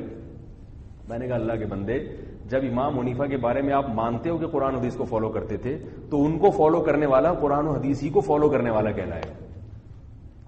اگر وہ تورات انجیل کو فالو کرتے پھر ہم ان کو فالو کرتے تو ہم کیا کہلاتے؟ ہم تورات انجیل کو فالو کرنے والا کہتے. ہاں یہ ضرور ہے کہ کچھ براہ راست فالو کریں گے قرآن و حدیث کو, یہ وہ لوگ ہوں گے جو پورا قرآن اور پوری حدیثیں جانتے ہیں اور اس سے استنباط کی صلاحیت بھی رکھتے ہیں, اور کچھ مجتہد کو واسطہ بنا کے فالو کریں گے, کچھ ایسوں کو فالو کریں گے جو پورا قرآن اور پوری حدیثیں جانتے ہیں. یعنی فالو کرنے کا طریقہ مختلف ہے. اسی سے ایک آیت یہ بھی حل ہو گئی. یہ جو قرآن مجید میں آتا ہے یا ایھا الذین آمنوا, بہت اہم آیت ہے, اس کو سنیں. یا ایھا الذین آمنوا اطیعوا اللہ واطیعوا الرسول واولی الامر منکم, اے ایمان والو اللہ اس کے رسول کی اور اولو الامر کی اطاعت کرو. فإن تنازعتم فی شیء, اگر تمہارا کسی مسئلے میں اختلاف ہو جائے, فردوہ الی اللہ والرسول, تو اللہ اس کے رسول کی طرف لوٹاؤ. بعض لوگ یہ بھی ہے کہتے ہیں کہ دیکھو اس میں تو کہیں نہیں ہے کہ ابو حنیفہ کی طرف لوٹاؤ, امام شافعی کی طرف لوٹاؤ, اس میں کیا ہے؟ قرآن و سنت کی طرف لوٹاؤ. تو یہاں یاد رکھیں کہ اس آیت کا مفہوم بھی بیچاروں کی سمجھ میں نہیں آتا, تو باقی کیا ہمیں جو اس سے زیادہ پیچیدہ مسائل ہیں وہ ہمیں کیا بتائیں گے. قرآن و سنت کی طرف لوٹانے کے دو طریقے ہیں, ایک براہ راست لوٹانا اور ایک ایسے شخص کی طرف لوٹانا جو قرآن و سنت کی طرف لوٹانا جانتا ہو. جو مجتہد ہے, جو پورے قرآن اور پوری سنتوں کو جانتے ہیں, وہ تو اختلاف کو براہ راست قرآن و سنت کی طرف لوٹائے گا. اور عوام قرآن و سنت کی طرف کیسے لوٹائے گی؟ عوام ایسے عالم کی طرف لوٹا دے جو قرآن و سنت کی طرف لوٹانا جانتا ہو, تو عوام کا ایسے عالم کی طرف لوٹانا قرآن و سنت ہی کی طرف لوٹانا کہلائے گا. نہیں یاری میرا غلط بات سمجھ, کیونکہ جس کو پورا قرآن اور پوری حدیثیں نہیں آتی, پھر حدیثوں کی پوری تحقیق بھی نہیں ہے اس کو, تو وہ کیسے قرآن و سنت کی طرف لوٹا سکتا ہے بھائی؟ ایک جماعت المسلمین والے نے مجھے یہ آیت پڑھی میرے سامنے. پہلے تو امام ابو حنیفہ پر اعتراض کیا, انہوں نے ایک دو مسائل پیش کیے کہ دیکھو یہ امام حنیفہ کی یہ مسئلہ قرآن و سنت کے خلاف, یہ مسئلہ قرآن و سنت کے خلاف, تو تم کیوں امام ابو حنیفہ کو فالو کرتے ہو؟ اس میں تو آتا ہے قرآن و حدیث سنت کے لوٹاؤ, تم ادھر لوٹا رہے ہو. میں نے کہا ہم امام حنیفہ کی طرف اس لیے لوٹا رہے ہیں کہ ان کو پورا قرآن اور پوری سنتیں آتی تھیں جو کہ آپ کو نہیں آتی, جو کہ آپ کو, کیونکہ میں نے کہا آپ کو اپنی مطلب کی آیتیں آتی ہیں, امام حنیفہ نے جس آیت سے استدلال کیا وہ والی آپ کو نہیں آتی, پھر میں نے ان کو پڑھ کے سنائی تو وہ ایک دم آنکھیں ان کی پھٹی کی پڑی رہی. میں نے کہا آپ کو قرآن نہیں پورا آتا, حدیثوں کا علم تو اس سے زیادہ پیچیدہ ہے, بلکہ جو آیت میں نے کہا آپ پڑھ رہے ہو اس آیت میں ہی امام ابو حنیفہ کے مذہب کی دلیل ہے, دوسری آیتوں میں تو ہے, خود اس آیت میں بھی ہے. تو جو آیت آپ پڑھ رہے ہو اسی کا مطلب آپ کو معلوم نہیں ہے اور آپ فنٹر بننے کی کوشش کر رہے ہو. اس لیے ہم کہتے ہیں کہ عوام علماء کی طرف لوٹائے گی, عوام کا عالم کی طرف لوٹانا یہ قرآن و سنت ہی کی طرف لوٹانا ہوگا. اس کی مثال ایسے ہے جیسے ہم جب بیمار ہو جائیں, محلے والے کہہ رہے ہیں آپ کا یہ علاج ہے, دوسرا کہہ رہے ہیں نہیں یہ علاج ہے, تیسرا کہہ رہے ہیں نہیں یہ چورن جو ہے نا یہ کھانے کے بعد کھا لو, تیسرا کہہ رہے ہیں نہیں ہلدی دودھ میں ڈال کے پی لو, تو آپ کیا کہتے ہیں؟ بھائی میڈیکل سائنس کی طرف لوٹاؤ اس کو. جب لوگوں کا اختلاف ہو رہا ہے کہ اس کی دوا کیا ہے, تو علم العلاج میں ہم کس کی طرف لوٹائیں گے؟ میڈیکل سائنس کی طرف لوٹائیں گے. تو اب میڈیکل سائنس کی طرف, اگر آپ ڈاکٹر ہیں ڈائریکٹ کتابیں پڑھیں, آپ ڈاکٹر نہیں ہیں تو میڈیکل سائنس کا علم جاننے والے ڈاکٹر کی طرف اس اختلاف کو لوٹا دیں. وہ بتائے گا نبض چیک کر کے, آلات لگا کے, بلڈ ٹیسٹ کر کے کہ آپ کو ہلدی سے فائدہ ہوگا یا ہلدی سے اور زیادہ نقصان ہو جائے گا. ابھی ایک ڈاکٹر صاحب نے مجھے بتایا, بڑے ماہر ڈاکٹر تھے, ناک کا ایک اسپرے آتا ہے نا ناک کھولنے کے لیے, تو وہ اسپرے کے بارے میں انہوں نے بتایا کہ اگر وائرل بخار چل رہا ہے یا نزلہ وائرل ہے تو یہ اسپرے فائدے کے بجائے نقصان پہنچائے گا. دیکھو کتنی, حالانکہ جو نیزل اسپرے آتے ہیں لوگ تو کہتے ہیں بس ناک کھولنے کے لیے ڈالو, کہتے ہیں نا, انہوں نے بتایا کہ اگر وائرل چل رہا ہے تو پھر یہ اسپرے, اب زکام کی سب کی شکل ایک جیسی ہوتی ہے, ڈاکٹر بتاتا ہے کہ یہ وائرل ہے. میں مدینہ منورہ میں تھا پچھلے سال, تو وہاں مجھے بہت سخت زکام کا حملہ ہوا, میڈیکل اسٹور کے, ہم تو آدھی اسی کے ہیں نا, ڈاکٹر کو سائڈ پہ لگاؤ, جاؤ میڈیکل سے, بولا یار آگمنٹن 2-4 کلو آگمنٹن دے دے یار, اور کیا بھر کے کھاؤ. میں تو بچتا ہوں اینٹی بایوٹک سے, لیکن وہاں سفر میں تھا, میں نے کہا کیا, پھر ڈاکٹروں کی فیس وہاں ٹھیک ٹھاک مہنگی ہے, تو ہم گئے, ہم نے اینٹی بایوٹک لے لی, وہ کھانا شروع کی, فائدہ ہی نہیں ہو رہا. پیٹ الٹا خراب ہو گیا. تو ایک مدینہ میں ایک ڈاکٹر تھے, میرا بیان سنا کرتے تھے, ان کو پتا چلا میں آیا ہوں تو مجھ سے ملنے کے لیے آئے, تو میں نے گلا پھاڑ دیا ان کے سامنے. میں نے کہا یار پہلے میرا گلا چیک کر لیں, آپ ڈاکٹر ہیں. تو انہوں نے جب دیکھا, انہوں نے میری دوائیں دیکھی, انہوں نے اٹھا کے پھینک دی. انہوں نے اس سے تو کچھ بھی فائدہ نہیں ہوگا, یہ جو آپ اینٹی بایوٹک کھا رہے ہیں, کیونکہ یہ جو آپ کی جو چل رہا ہے یہ وائرل ہے, اس میں اینٹی بایوٹک کا فائدہ آئی بات سن. تو میں نے کہاں لوٹایا, پہلے بھی میڈیکل سائنس کی طرف ہی لوٹایا تھا. میں وہاں جو گیا تھا, میڈیکل اسٹور جو گیا تھا, تو میں دوائیں خریدی, وہ بھی میڈیکل سائنس ہی تھی, لیکن مجھے میڈیکل سائنس کا پورا علم نہیں تھا, لہذا میری سلیکشن میں غلطی ہوئی. تو جس کے پاس علم نہیں ہے وہ میڈیکل سائنس کا علم جاننے والے کی طرف اپنی صحت کے میں جو اختلافات لوگوں کے ہو رہے ہیں اس کو بہت لوگ مشورہ دیتے, جیسے ہو ذرا سی آپ کو بیماری ہو, ہر آدمی آگے کوئی نہ کوئی مشورہ دے گا, آپ یہ کھا لو, آپ یہ کھا لو, آپ یہ کر لو, آپ یہ کر لو, آپ یوں کر لو, آپ یہ کر لو. تو بھائی آپ کو ڈاکٹر بتائے گا کہ کیا کرو. تو اب ہم گئے, ہم نے کہا بھائی ڈاکٹر صاحب سے, ڈاکٹر نے فوراً بتایا کہ یار یہ تو, اور باقی انہوں نے جو مجھے دوا دی اس سے بہت جلدی فائدہ ہو گیا. تو جیسے عام آدمی جب میڈیکل سائنس کی طرف لوٹائے گا, لوٹانا تو اس کو بھی ہے, لیکن اس کے لوٹانے کا اسٹائل کیا ہے, ڈاکٹر کی طرف لوٹا دو جو میڈیکل سائنس کا علم جانتے ہیں. اور جو ڈاکٹر ہے, جو خود محقق ہے, وہ براہ راست جو ہے وہ میڈیکل سائنس کی کتابوں سے استفادہ کرے گا. اور بسا اوقات ڈاکٹر خود اپنے سے بڑے ڈاکٹر کی تقلید کر رہا ہوتا ہے, ہر چیز میں وہ بھی فنٹر بننے کی کوشش نہیں کرتے. یہ عجیب بات ہے کہ ایک ڈاکٹر, ایک حکیم تو تقلید کرتا ہے اپنے سے بڑے کی, لیکن دین کے معاملے میں ہر آدمی کو محقق بنا دو, جاہل سے جاہل آدمی کو بھی, اور کہو کہ کوئی بھی تقلید نہیں کرے گا, تو تماشا ہوگا کہ تبھی تو تباہی بربادی ہوگی, تبھی تو یوٹیوب پہ کلپ آئیں گے. پھر کوئی بیٹھا ہوا ہے وہاں شیخ محمد بنا ہوا ہے, کوئی جناب پروفیسر غامدی صاحب کی طرح حضرت عیسیٰ کی حیات کا انکار کر رہا ہے, کوئی کیا بولوں میں ٹھیک ہے نا, کوئی بیٹھ کے الگ طرح سے فتنہ پھیلا رہا ہے, کوئی الگ فتنہ پھیلا رہا ہے. تو یہی ہوگا. ہاں رہا یہ مسئلہ کہ مجتہدین میں اختلاف ہوتا ہے تو کیا کرتے ہیں, تو بھائی ڈاکٹروں میں اختلاف ہوتا ہے تو کیا کرتے ہیں, یہ کہتے ہیں بھائی اب کیا کریں, بھائی جس پہ زیادہ اعتماد ہے اس کی بات کو لے لو. اور دین میں ایک خاص بات یہ ہے کہ اعتماد کے ساتھ ساتھ ایسے قول کو لیا جائے جس میں اختلاف اور انتشار نہ ہو. اب بر صغیر میں فقہ حنفی چل رہا ہے, یہاں مدارس میں علماء جو پڑھ رہے ہیں وہ فقہ حنفی کو فالو کرنے والے ہیں.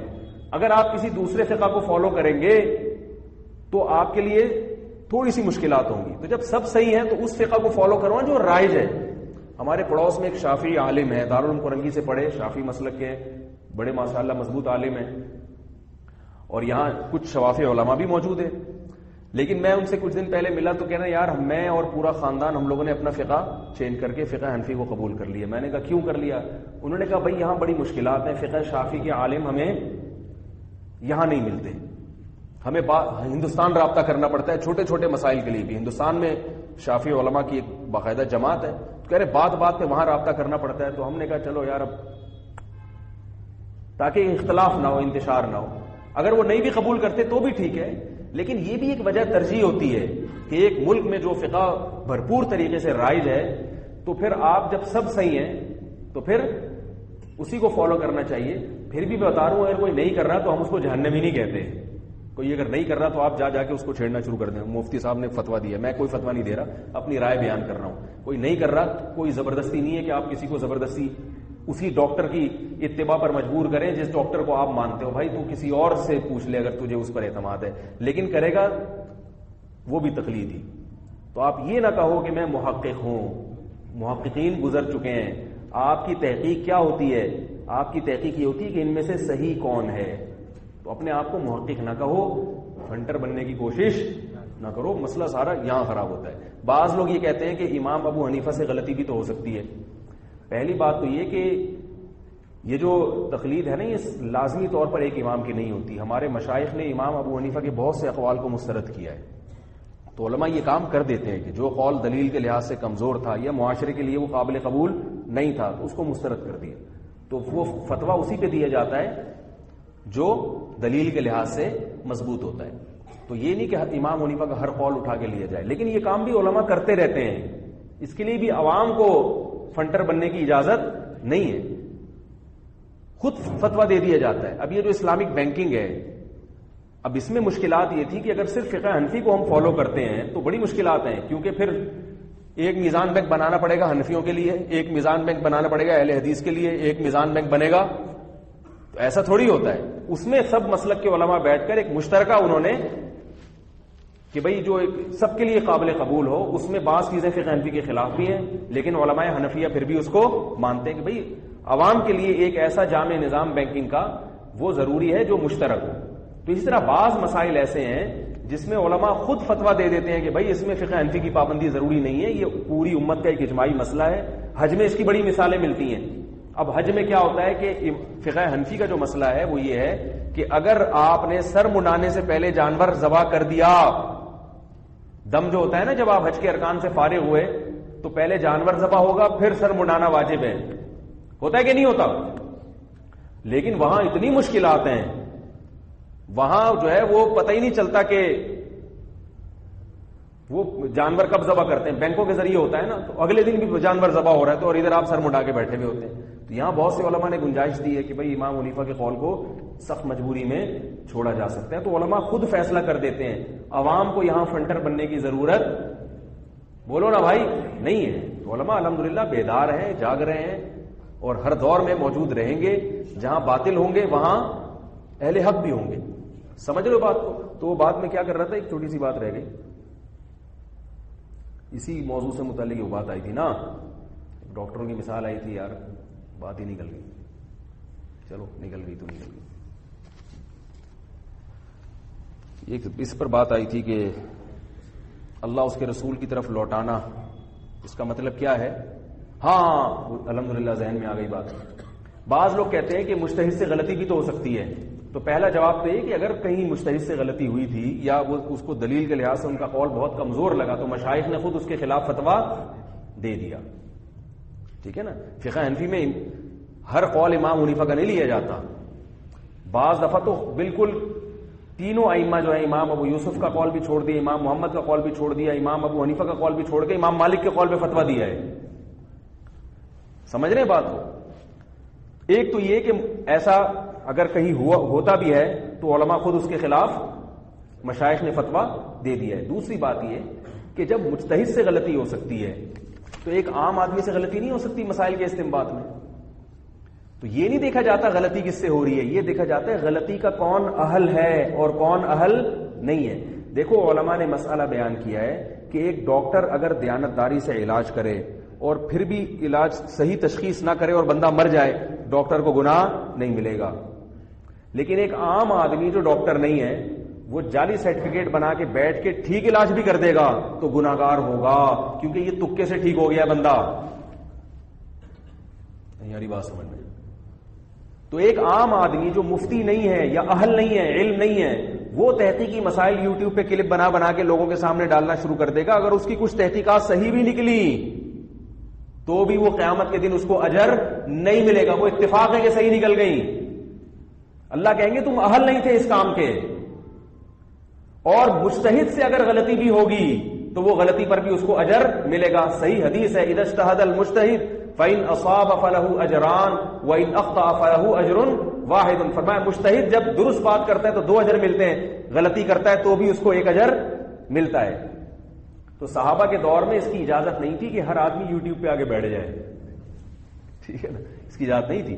صحابہ کے دور میں بھی مخصوص صحابہ تھے جو مسائل بیان کرتے تھے اور باقی ان کی تقلید کیا کرتے تھے، ان کی اتباع کیا کرتے تھے.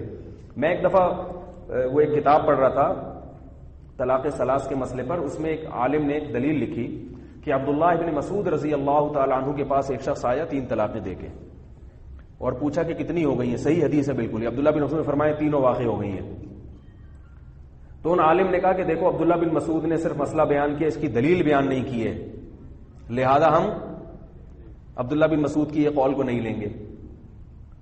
تو میں نے اس کا جواب یہ دیا، میں نے کہا کہ دیکھو عبداللہ بن مسعود نے دلیل جو نہیں بیان کی نا، اس سے 2 باتیں ثابت ہو رہی ہیں. نمبر 1، 3 طلاقیں 3 ہوتی ہیں. عبداللہ بن مسعود جیسا فقیہ بھی کیا بیان کر رہا ہے. ایک تو یہ اس کی خود دلیل ہے کیونکہ اس میں اجتہاد نہیں چلتا. پہلا مسئلہ تو عبداللہ بن مسعود جو یہ بتا رہے ہیں نا، اس میں اجتہاد، کیونکہ بیوی کو حلال و حرام کرنے کا مسئلے میں اجتہاد نہیں ہوتا. اس میں تو یقیناً نبی سے کچھ سنا ہوگا انہوں نے. دوسرا یہ بھی پتا چلتا ہے کہ تقلید 4 صدی کی بدعت نہیں ہے، صحابہ کے دور میں ہوتی تھی. وہ بندہ آیا، اس نے ابن مسعود سے اتنا اہم مسئلہ پوچھا کہ 3 دیے ہو گئی، انہوں نے فرمایا ہو گئی ہے، وہ بھی دلیل پوچھے بغیر چلا گیا. تو جہاں اس حدیث سے 3 کا 3 ہونا ثابت ہو رہا ہے، وہاں یہ بھی ثابت ہو رہا ہے کہ تقلید 4 صدی کی بدعت نہیں ہے. صحابہ تابعین کے دور میں بھی تقلید ہوا کرتی تھی، ورنہ عبداللہ بن مسعود اس کو واپس بلاتے، ادھر آ، میں نے دلیل بتائی ہے تجھے، ہے بھائی میں نے دلیل بتائی ہے، بغیر دلیل کے میری بات مان کے جا رہا ہے، تو مقلد ہو گیا، تو اندھا مقلد ہو گیا، تو اسلام سے خارج ہو گیا، تو گمراہ ہو گیا. وہ بھی اور درجنوں فتاوائیں صحابہ کرام کے، ایک نہیں ہے صحیح سند سے جس میں مسئلہ پوچھا گیا صحابی نے دلیل نہیں بیان کی اور وہ اعتماد کر کے چلا گیا. بہت سارے ہیں. یہ تو ہمیشہ، ہاں ان 4 مذاہب کی تقلید بعد میں شروع ہوئی ہے، کیونکہ صحابہ کی وہ فتاوا اور اختلافات سمٹ کے کس میں بند ہو گئے تھے؟ 4 میں. اس کی مثال ایسے ہے جیسے مصحف عثمانی، وہ حضرت عثمان کے دور میں وجود میں آیا ہے، اس کو فالو لوگوں نے حضرت عثمان کے دور کے بعد کیا ہے. اب کوئی کہے یہ میں اس مصحف کو نہیں مانتا، میں تو نبی کے دور میں تو یہ مصحف تھا ہی نہیں. تو بھائی جو نبی کے دور میں مصحف تھا نا، وہی سمٹ کے مصحف عثمانی میں آیا ہے. تو اسی طرح نبی کے دور میں جو فقہی مسائل تھے وہی سمٹ کے 4 مذاہب میں آ کے باؤنڈ ہوئے ہیں، بند ہوئے ہیں وہ. تو جیسے مصحف عثمانی کو جو نام دے دیا حضرت عثمان کے مصحف کا، اس سے یہ ثابت نہیں ہوتا کہ یہ محمد صلی اللہ علیہ وسلم کا مصحف نہیں ہے. ایسے ہی یہ 4 فقہ جب وجود میں آئے تو کسی کو حنفی کہہ دیا، کسی کو شافعی کہہ دیا، اس لیے نام دے دیا کہ ان کے مرتب کرنے والے کون تھے؟ امام حنیفہ تھے، امام شافعی تھے، تو ان ائمہ کی طرف نسبت کر دی. اس سے یہ ثابت نہیں ہوتا کہ یہ محمدی فقہ نہیں ہے. نہیں یاری بات میرا خیال ہے. ہم جو قرآن پڑھتے ہیں یہ مصحف کون سا مصحف کہلاتا ہے؟ مصحف عثمانی. اب کوئی کہ میں تو محمدی مصحف کو مانوں گا، عثمانی مصحف کو نہیں مانوں گا. تو اللہ کے بندے، یہ محمد صلی اللہ علیہ وسلم ہی کا مصحف ہے، اس کی ترتیب حضرت عثمان نے اس کو مرتب کیا ہے، اس لیے اس نسبت کس طرف کی جاتی ہے؟ تو فقہ حنفی یہ وہی فقہ ہے جو نبی صلی اللہ علیہ وسلم، اس کے مسائل وہی ہیں، ساری چیزیں ملتی ہیں. فقہ شافعی وہی ہے جو نبی کے دور میں تھا. تو چونکہ مرتب اس کو امام شافعی نے کیا تو نسبت کس کی طرف کر دی؟ اب سوال پیدا ہوتا ہے کہ یہ شافعی نسبت کیوں کی، حنفی کیوں کی، مالکی کیوں کی؟ اس کو کوئی ایسا لیبل لگاتے جو اسلام جس میں جھلک رہا ہوتا، شخصیتیں نہ آتی. یہ اہم سوال ہے. بھائی فقہ حنفی کا نام آپ رکھ دیتے فقہ اسلامی، فقہ شافعی کا رکھ دیتے فقہ حدیثی، فقہ مالکی کا رکھ دیتے فقہ صحابی. یعنی یہ جو شخصیتوں کے نام کیوں آ رہے ہیں؟ شخصیتوں کے نام اس لیے آ رہے ہیں تاکہ فرقواریت نہ پھیلے. بات آ رہی ہے سمجھ میں؟ اس کی مثال ایسے ہے جیسے ہم سب پاکستانی ہیں، یہ تو مسلم ہے نا پاکستانی ہے. اب پاکستانیوں کی قسمیں کچھ پنجابی ہیں، کچھ کیا ہیں، سندھی ہیں. تو جب سندھی کے مقابلے میں کسی پنجاب والے کا تعارف ہوگا تو اس کو پنجابی کہا جائے گا، اس کو پاکستانی نہیں کہا جائے گا، ورنہ سندھی اپنی توہین سمجھے گا. سندھی کہے گا یہ پاکستانی ہے. کیا پاکستانی میں نہیں ہوں؟ کیا میں بھی تو پاکستانی ہوں بھائی. تو ہم مسلمان ہیں غیر مسلموں کے مقابلے میں.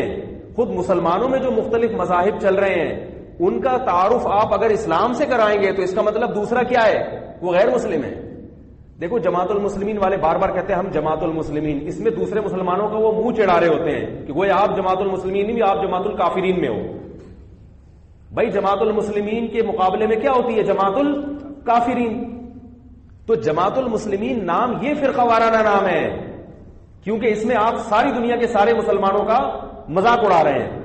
وہ زبان سے نہیں کہتے کہ آپ جماعت الکافرین ہو، لیکن جب انہوں نے اپنا نام جماعت المسلمین رکھ لیا تو مطلب کیا ہوا کہ آپ جماعت الکافرین ہو گئے.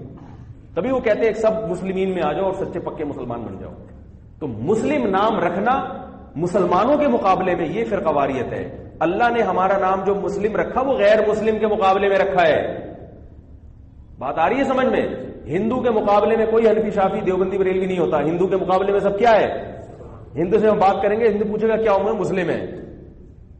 بات آ رہی ہے؟ لیکن اگر یہ بھی مسلمان ہے وہ بھی مسلمان ہے تو پھر جو تعارف ہوگا مسلمانوں میں جو مختلف مسلک ہیں تو ان میں تعارف یہ کرنا کہ میں مسلم ہوں، اس کا مطلب وہ کیا ہے؟ اب اگر شافعی کے مقابلے میں حنفی مذہب کو اہل قرآن کہا جاتا تو اس میں شافعیوں کا مذاق تھا کہ گویا وہ اہل قرآن نہیں ہے. بھائی وہ بھی قرآن و حدیث کو فالو کرتے ہیں، رائے میں اختلاف ہو گیا. بات آ رہی ہے سمجھ میں؟ اگر ہم اپنا نام رکھ لیتے کہ اہل توحید تو اس کا کیا مطلب ہوتا کہ جو شافعی ہیں وہ کیا ہیں؟ گویا مشرک ہیں. اس لیے علماء نے یہ نام نہیں دیے. علماء نے کہا سب مسلم ہیں, سب قرآن و حدیثی کو مانتے ہیں, لہذا ایک کا کوئی حنفی کا نام دے دیا کہ وہ اس یعنی ان اصولوں کو, ان مسلک کو فالو کر رہا ہے جس کی بنیاد کس نے رکھی, بلکہ بنیاد نہیں, بنیاد تو نبی نے رکھی ہے. تدوین کس نے کی, مرتب کس نے کیا, امام حنیفہ رحمہ اللہ نے یا ان کے شاگردوں نے. بعض کہتے ہیں امام حنیفہ کی کتاب نہیں, تو ان کے شاگردوں نے ان کے اقوال کو انہی کی زندگی میں اور ان کے بعد بھی مرتب کیا ہے. وہ کتابیں آج تک ملتی ہیں. تو اس لیے یہ جو نام ہے یہ فرقہ وارانہ نام نہیں ہے. فرقہ واریت والا وہ نام ہوتا ہے جس میں دوسرے کا, تبھی جو لوگ توحید پرست ہوتے ہیں میں ان سے کہتا ہوں کہ توحید پر کام ضرور کرو مگر اپنے نام کے ساتھ توحیدی مت لکھو. بعض لوگ توحید کے لیے بہت اچھا کام کر رہے ہیں, عقائد درست کر رہے ہیں لوگوں کے, لیکن اپنے نام کے ساتھ کیا لکھتے ہیں, جیسے عبدالصمد توحیدی. تو بھئی عبدالصمد توحیدی کی تم کیوں لگا رہے ہو اپنے نام؟ کیا ہم مشرک ہیں, کیا دوسرے مشرک ہیں؟ بھئی توحید تو سب مسلمانوں کی ذمہ داری ہے. اگر آپ اس پر کام کر رہے ہو تو بہت اچھا کر رہے ہو, آپ زیادہ اس اہم موضوع کی طرف توجہ دے رہے ہو, مگر یہ لفظ اپنے نام کے ساتھ مت لگاؤ. اس سے دوسرے کا کیا وہ سمجھے گا میں کیا ہوں, میں مشرک. جیسے سب مسلمان ہیں, کوئی دم لگانے کی ضرورت نہیں ہے. عبدالغفار, عبدالستار, وسیم بھائی, سلیم کباڑیا, یہ جو مفتی محمود حسن دیوبندی تھے نا, ان کے نام کے ساتھ جو دیوبندی لگا ہوا تھا یہ اس لیے نہیں کہ مسلک دیوبند تھا, مسلک بھی دیوبند تھا, مگر نام کے ساتھ جو دیوبندی تھا یہ اس لیے کہ علاقہ دیوبند تھا. ورنہ ہمارے اکابر اپنے نام کے ساتھ دیوبندی نہیں لگاتے تھے, اس کو برا سمجھتے تھے. میرے نام کے ساتھ کبھی دیکھا میں نے تو ڈی بی ہٹوایا ہے, کسی نے لگایا تھا مفتی طارق مسعود ڈی بی, ڈی بی کا مطلب دامت برکاتوں. میں نے کہا لوگ اس کے سمجھیں گے دیوبندی, ہٹاؤ اس کو, کیا ضرورت ہے ہائی لائٹ کرنے کی, جو ہے وہ ہے بس ختم. اس میں سیدھے سیدھے نارمل مسلمان کرو, عبدالغفار, عبدالستار, وسیم کباڑیا, سلیم پان والا, کتنے اچھے نام ہیں یہ, اس میں کسی کو چڑ نہیں ہوگی.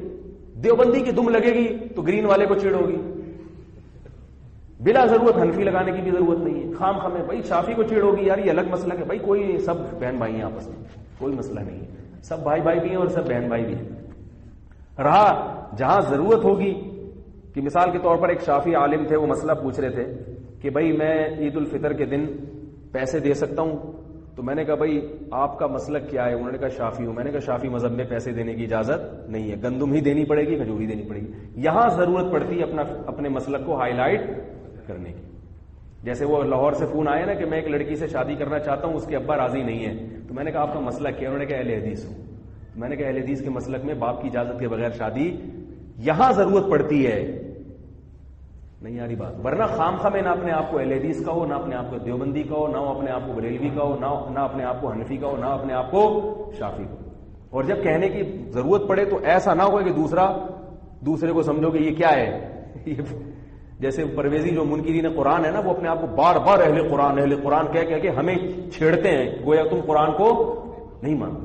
ابھی جو شیخ محمد صاحب آئے ہیں نا, وہ بھی یہی کر رہے ہیں, بار بار قرآن. اصل میں حقیقت کیا ہے؟ صرف نفسیاتی وہ ایسا تاثر دینا کہ ہم بہت زیادہ قرآن کو فالو کرتے ہیں, بار بار اہل قرآن. حالانکہ قرآن کو نہیں مانتے, کیونکہ جو حدیث کو نہیں مانتا وہ قرآن کو مانتا ہی نہیں ہے, وہ ان آیات کا انکار کر رہا ہے, پرانی آیات. تو اس لیے یہ لیبل ہے, لیبل. ملتے جلتے ناموں سے دھوکہ نہ کھائیں. اس پہ ایک اور بات آئی تھی لیکن بہت زیادہ وقت ہو جائے گا. جس آدمی کا انتقال ہو گیا اور اس نے کافی سال سے روزے نہیں رکھے, اس کا فدیہ کیسے ادا کیا جائے؟ بھائی اس نے اگر وصیت کی تھی فدیہ دینے کی تو ادا کریں, وصیت نہیں کی تھی تو پھر فدیہ نہیں ہے, پھر ویسے ہی صدقات و خیرات کر دیں جتنا حسب توفیق. ساس اور بہو کے بیچ میں لڑائی ہوتی ہے, ساس کچھ نہیں کہتی اور بہو زبان چلاتی ہے, تو آخرت میں بہو کی کیا سزا ہوگی؟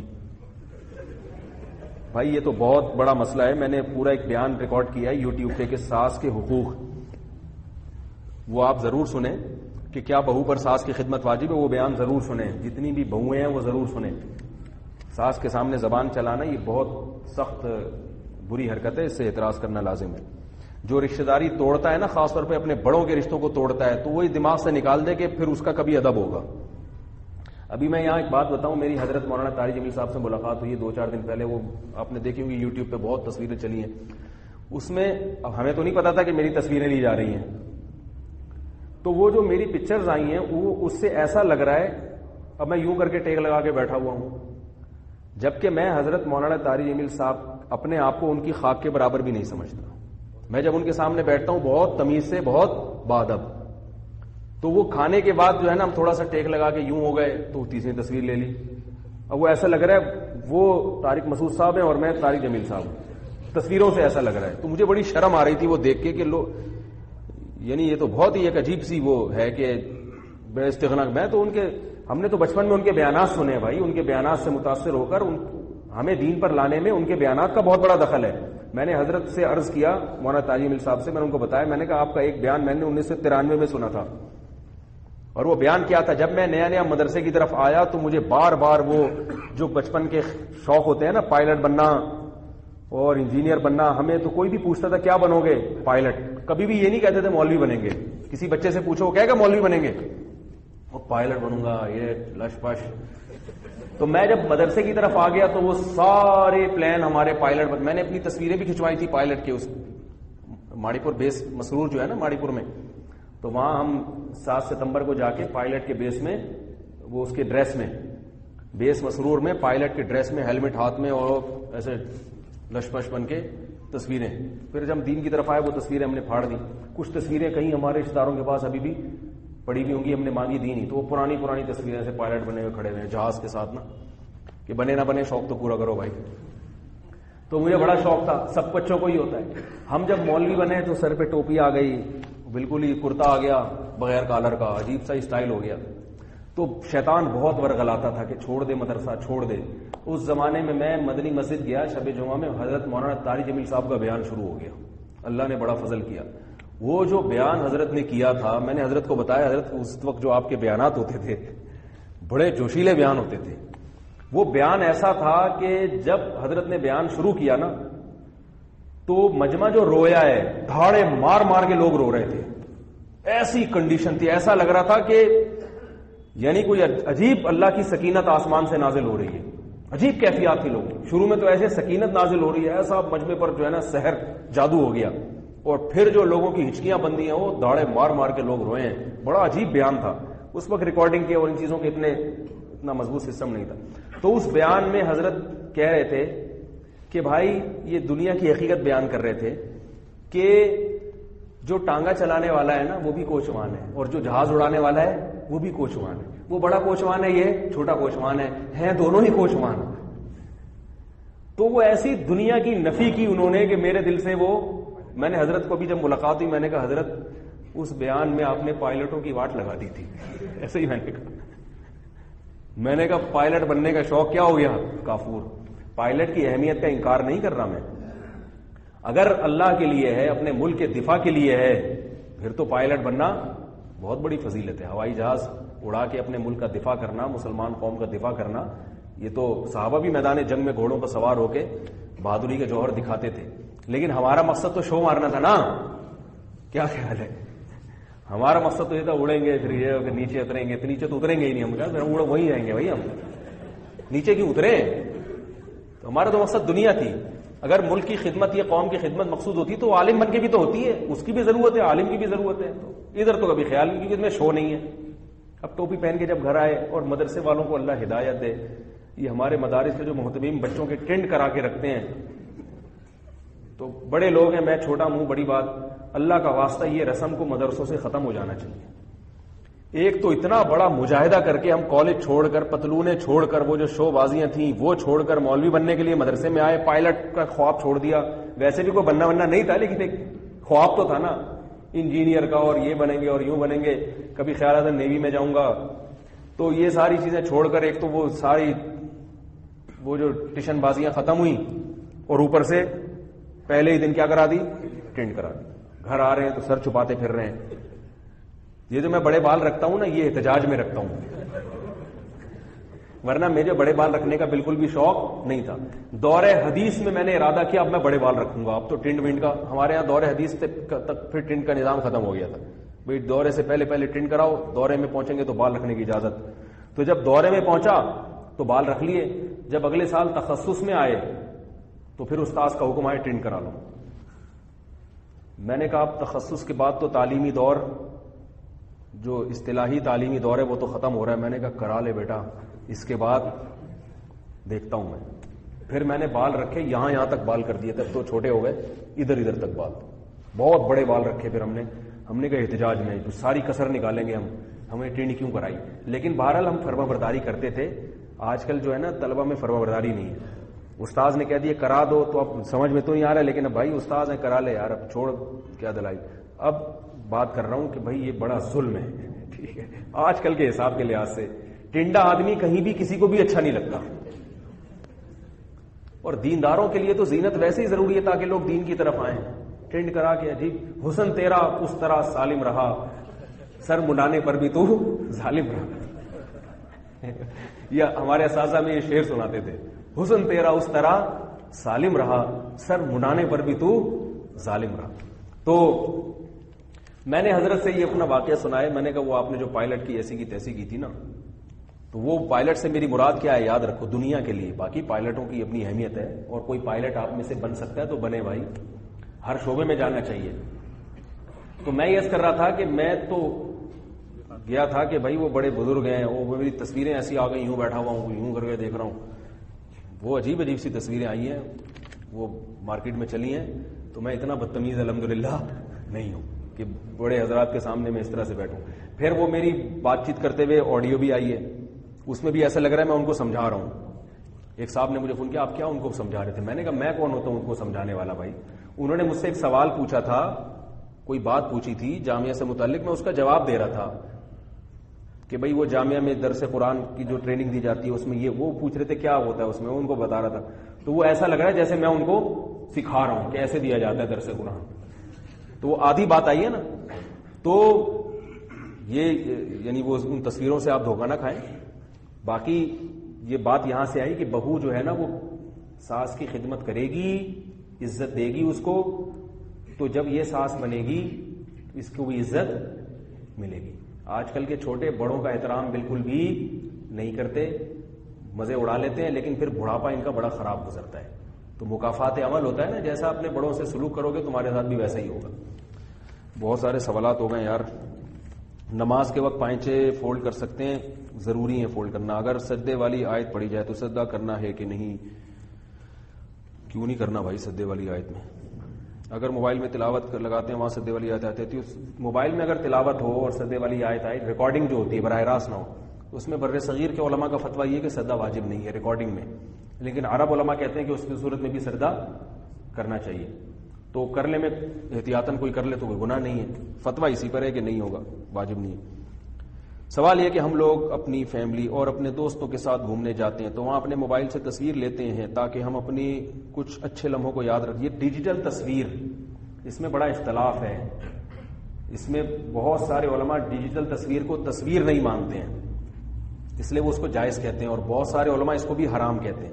میرا رجحان جواز ہی کی طرف ہے, کیونکہ میں نے جو اس کی تحقیق کی ہے, میں کیا محقق ہوں گا جو بڑے حضرات کی موجودگی میں, تو مجھے اس کے تصویر ہونا, اس کو تصویر لغت میں کہتے ہیں اس لیے کہ لوگوں کے پاس کوئی آلٹرنیٹ لفظ نہیں ہے اس کو ڈیفائن کرنے کے لیے, تو اس لیے جو تصویر سے لفظ ادھار لے کے اس پہ لگا دیا, ورنہ یہ وہ تصویر نہیں ہے جو پرنٹڈ ہوتی ہے.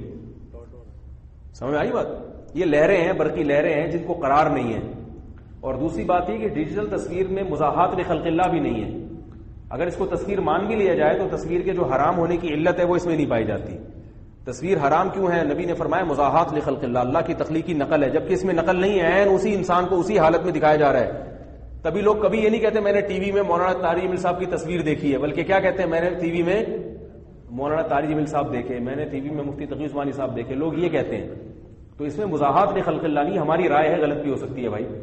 تو احتیاط تو یہ ہے کہ اجتناب کیا جائے, لیکن اگر کبھی کوئی بنوا لے تو جائز ہے. میں بلا وجہ نہیں بنواتا, کوئی بڑی شخصیت ہو تو پھر میں اپنے پاس, جیسے حضرت مولانا طارق جمیل صاحب کا میں نے ارادہ تھا کہ ان کے ساتھ کھڑے ہو کر ایک کھنچوا لوں گا, لیکن وہ لوگوں نے پہلے ہی اتنی دھڑا دھڑ کھینچ لی کہ اس کی نوبت ہی نہیں آئی. میرے ساتھ اللہ کا واسطہ نہ کھنچوائیں آپ لوگ, کیونکہ میں پھر کسی اور کے ساتھ کھنچوانے کے قابل.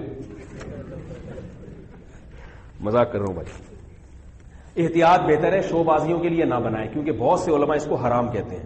تو بلا وجہ شو بازیوں کے لیے تصویریں, میں نے جو بھی پروفائل پہ میری تصویر لگا کے واٹس ایپ پہ ڈالتے ہیں میں اس کو بولتا ہوں ہٹاؤ اس کو. تو شو بازیاں ویسے بھی دینداروں پہ سوٹ نہیں کرتی. لوگ جا رہے ہیں پکنک پہ, ایک یوں ربن پہن کے کالا چشمہ لگا کے تصویر کھنچوا رہا ہے, یہ چھچوری حرکتیں ہیں.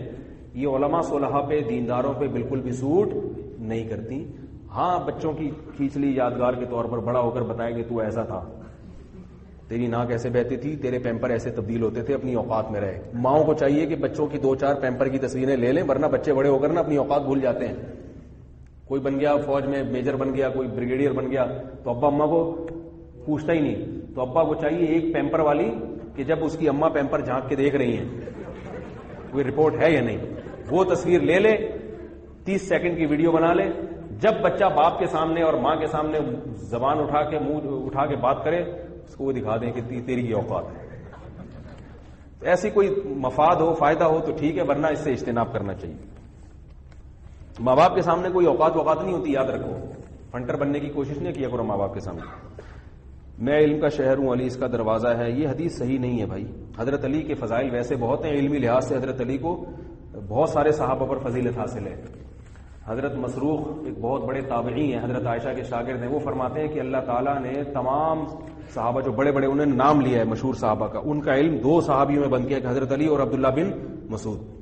تو حضرت علی رضی اللہ تعالیٰ عنہ کو علمی لحاظ سے بہت بڑی فضیلت ہے. اسی طرح حضرت علی کو قضا میں بڑی فضیلت ہے، فیصلہ کرنے میں بہت ذہن تیز تھا حضرت علی رضی اللہ تعالیٰ عنہ کا. ایسے منٹوں میں پیچیدہ فیصلے کر دیا کرتے تھے. وراثت کے بڑے مشکل مسائل جن میں کیلکولیشن کی ضرورت ہے، آج ہم وہ کیلکولیٹر سے بیٹھ کے حل کرتے ہیں. حضرت علی نے وراثت کے ایسے مسائل کسی نے پوچھے آپ سے اور ممبر پہ اسی وقت کیلکولیٹ کر کے اس کو بغیر کسی کیلکولیٹر کے آپ نے کیلکولیٹ کر کے بتا دیا اس کو. اب ہم وہ پڑھتے ہیں حیران ہوتے ہیں کہ کیسے ایسی زبردست کیلکولیشن کی تھی انہوں نے. تو علمی لحاظ سے یا قضا جو عدالتی نظام ہے اس میں حضرت علی رضی اللہ تعالیٰ عنہ کو بہت سارے صحابہ پر فضیلت ہے.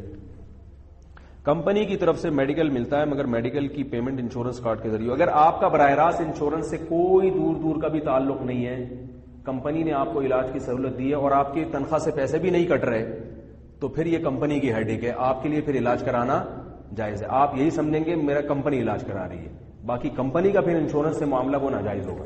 لیکن اگر آپ کی تنخواہ سے پیسے کٹ رہے ہیں، سمجھ میں آ رہی ہے بات، تو پھر اس کا مطلب ہے کمپنی آپ کا وکیل بن کے آپ کا علاج کرا رہی ہے. اور وکیل کے عمل کی نسبت موکل ہی کی طرف ہوتی ہے. وہ والے موکل نہیں جو جنات کے ذریعے ہوتے ہیں، وہ ٹوپی ڈرامہ ہوتے ہیں، کچھ بھی نہیں ہوتے. موکل کہہ رہے میں نے موکل چھوڑ دیا اس کے اوپر، تو بولو چھوڑو، یہ لمبی چھوڑ دیں. موکل نہیں ہوتے. مزید تفصیل میں نہیں جاؤں گا. میں چینل میں کام کرتا ہوں اور کارٹون بناتا ہوں، پروگرامز کے ٹائٹل بناتا ہوں. جس طرح آپ کے ٹائٹل کے کلپ چلتے ہیں، کیا میرے لیے جاب جائز ہے؟ اگر جائز پروگرام ہے تو اس کے ٹائٹل بنانا بھی جائز ہے. کوئی شراب ہے یا کوئی بے حیائی کی چیز بنا رہے ہیں تو اس کے ٹائٹل بنانا بھی ناجائز ہے. جائز کام کے ٹائٹل جائز ہے. باقی کارٹون بنانا جائز ہے یا نہیں، تو اس میں دارالعلوم کرنگی کے علماء، بہت سارے علماء کہتے ہیں کہ کارٹون جب تک وہ بھی ڈیجیٹل اگر فارم میں ہو تو اس کی گنجائش دیتے ہیں وہ لوگ. لیکن مجھے کارٹون پر اس لیے اشکال ہے کہ اس میں مزاحات لخلق اللہ، کیونکہ وہ انسان کی بنائی ہوئی بالکل تخلیق ہوتی ہے. لیکن میں اتنا بڑا مفتی اپنے آپ کو نہیں سمجھتا کہ میں جب تک بڑے علماء اس پر فیصلہ نہ کریں کوئی رائے دوں. تو دارالعلوم کرنگی کے جو علماء ہیں ان کی رائے پر اعتماد کیا جا سکتا ہے جو کرنا چاہیے. یہاں بھی تقلید ہی ہے، سمجھ رہے ہو بات کو. مغفرت کی تشریح، بھائی مغفرت اللہ تعالیٰ کسی کے گناہ معاف کر دیں تو مغفرت ہے. آخری سوال ہے، میڈیکل کالج میں پڑھائی کے سلسلے میں یہ وقت بھی آتا ہے کہ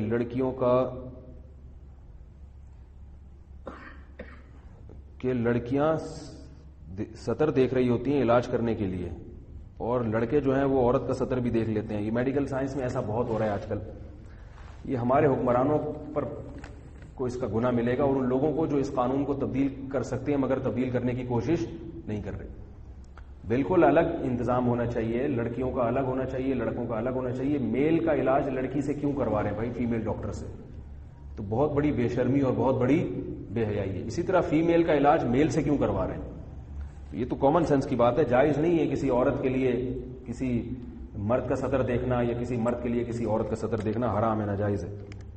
کوئی لڑکی جو ڈاکٹر بن رہی ہے کیا اسے جاب کرنی چاہیے یا نہیں؟ کن شرائط پہ جاب کر سکتی ہے؟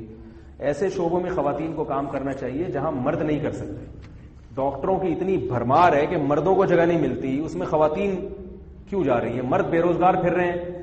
ہاں ڈاکٹری کے وہ شعبے جو خواتین جس میں مہارت رکھتی ہیں یا مہارت نہیں رکھتی ہیں، جس میں خواتین کی ضرورت ہے، گائنی کا ہے، یا اسی طرح بریسٹ کینسر کے جو آپریشن ہوتے ہیں وہ میل ڈاکٹر کر رہے ہوتے ہیں، تو وہ فیمیل ڈاکٹرز کو کرنے چاہیے. تو وہ تمام شعبے جس میں عورت کی ضرورت پڑتی ہے اس میں خواتین کو تعلیم بھی حاصل کرنی جائز، نہ صرف جائز ہے بلکہ کوئی ذہن رکھتی ہے تو اس کو کرنی چاہیے، اور اس فیلڈ میں وہ جاب بھی کر سکتی ہیں بلکہ کرنی چاہیے. کیونکہ پردے دار لڑکیوں کو جب ضرورت پڑتی ہے تو فیمیل ڈاکٹر اگر نہیں ہوں گی تو مجبوراً کس کے پاس جائیں گی؟ میل ڈاکٹر کے پاس جائیں گی. تو وہ شعبے جن میں جو خواتین کے شعبوں سے متعلق ہے اس میں خواتین کو جانا چاہیے. یہ ہو گیا. آج بہت میں نے کہا تھا کہ آج مختصر بات کروں گا، تو آج کچھ زیادہ ہی لمبی بات ہو گئی ہے. اللہ تعالیٰ سمجھنے کی عمل کی توفیق عطا فرمائے. سبحانک اللہم و بحمدک، نشہد ان لا الہ الا انت، نستغفرک و نتوب الیک.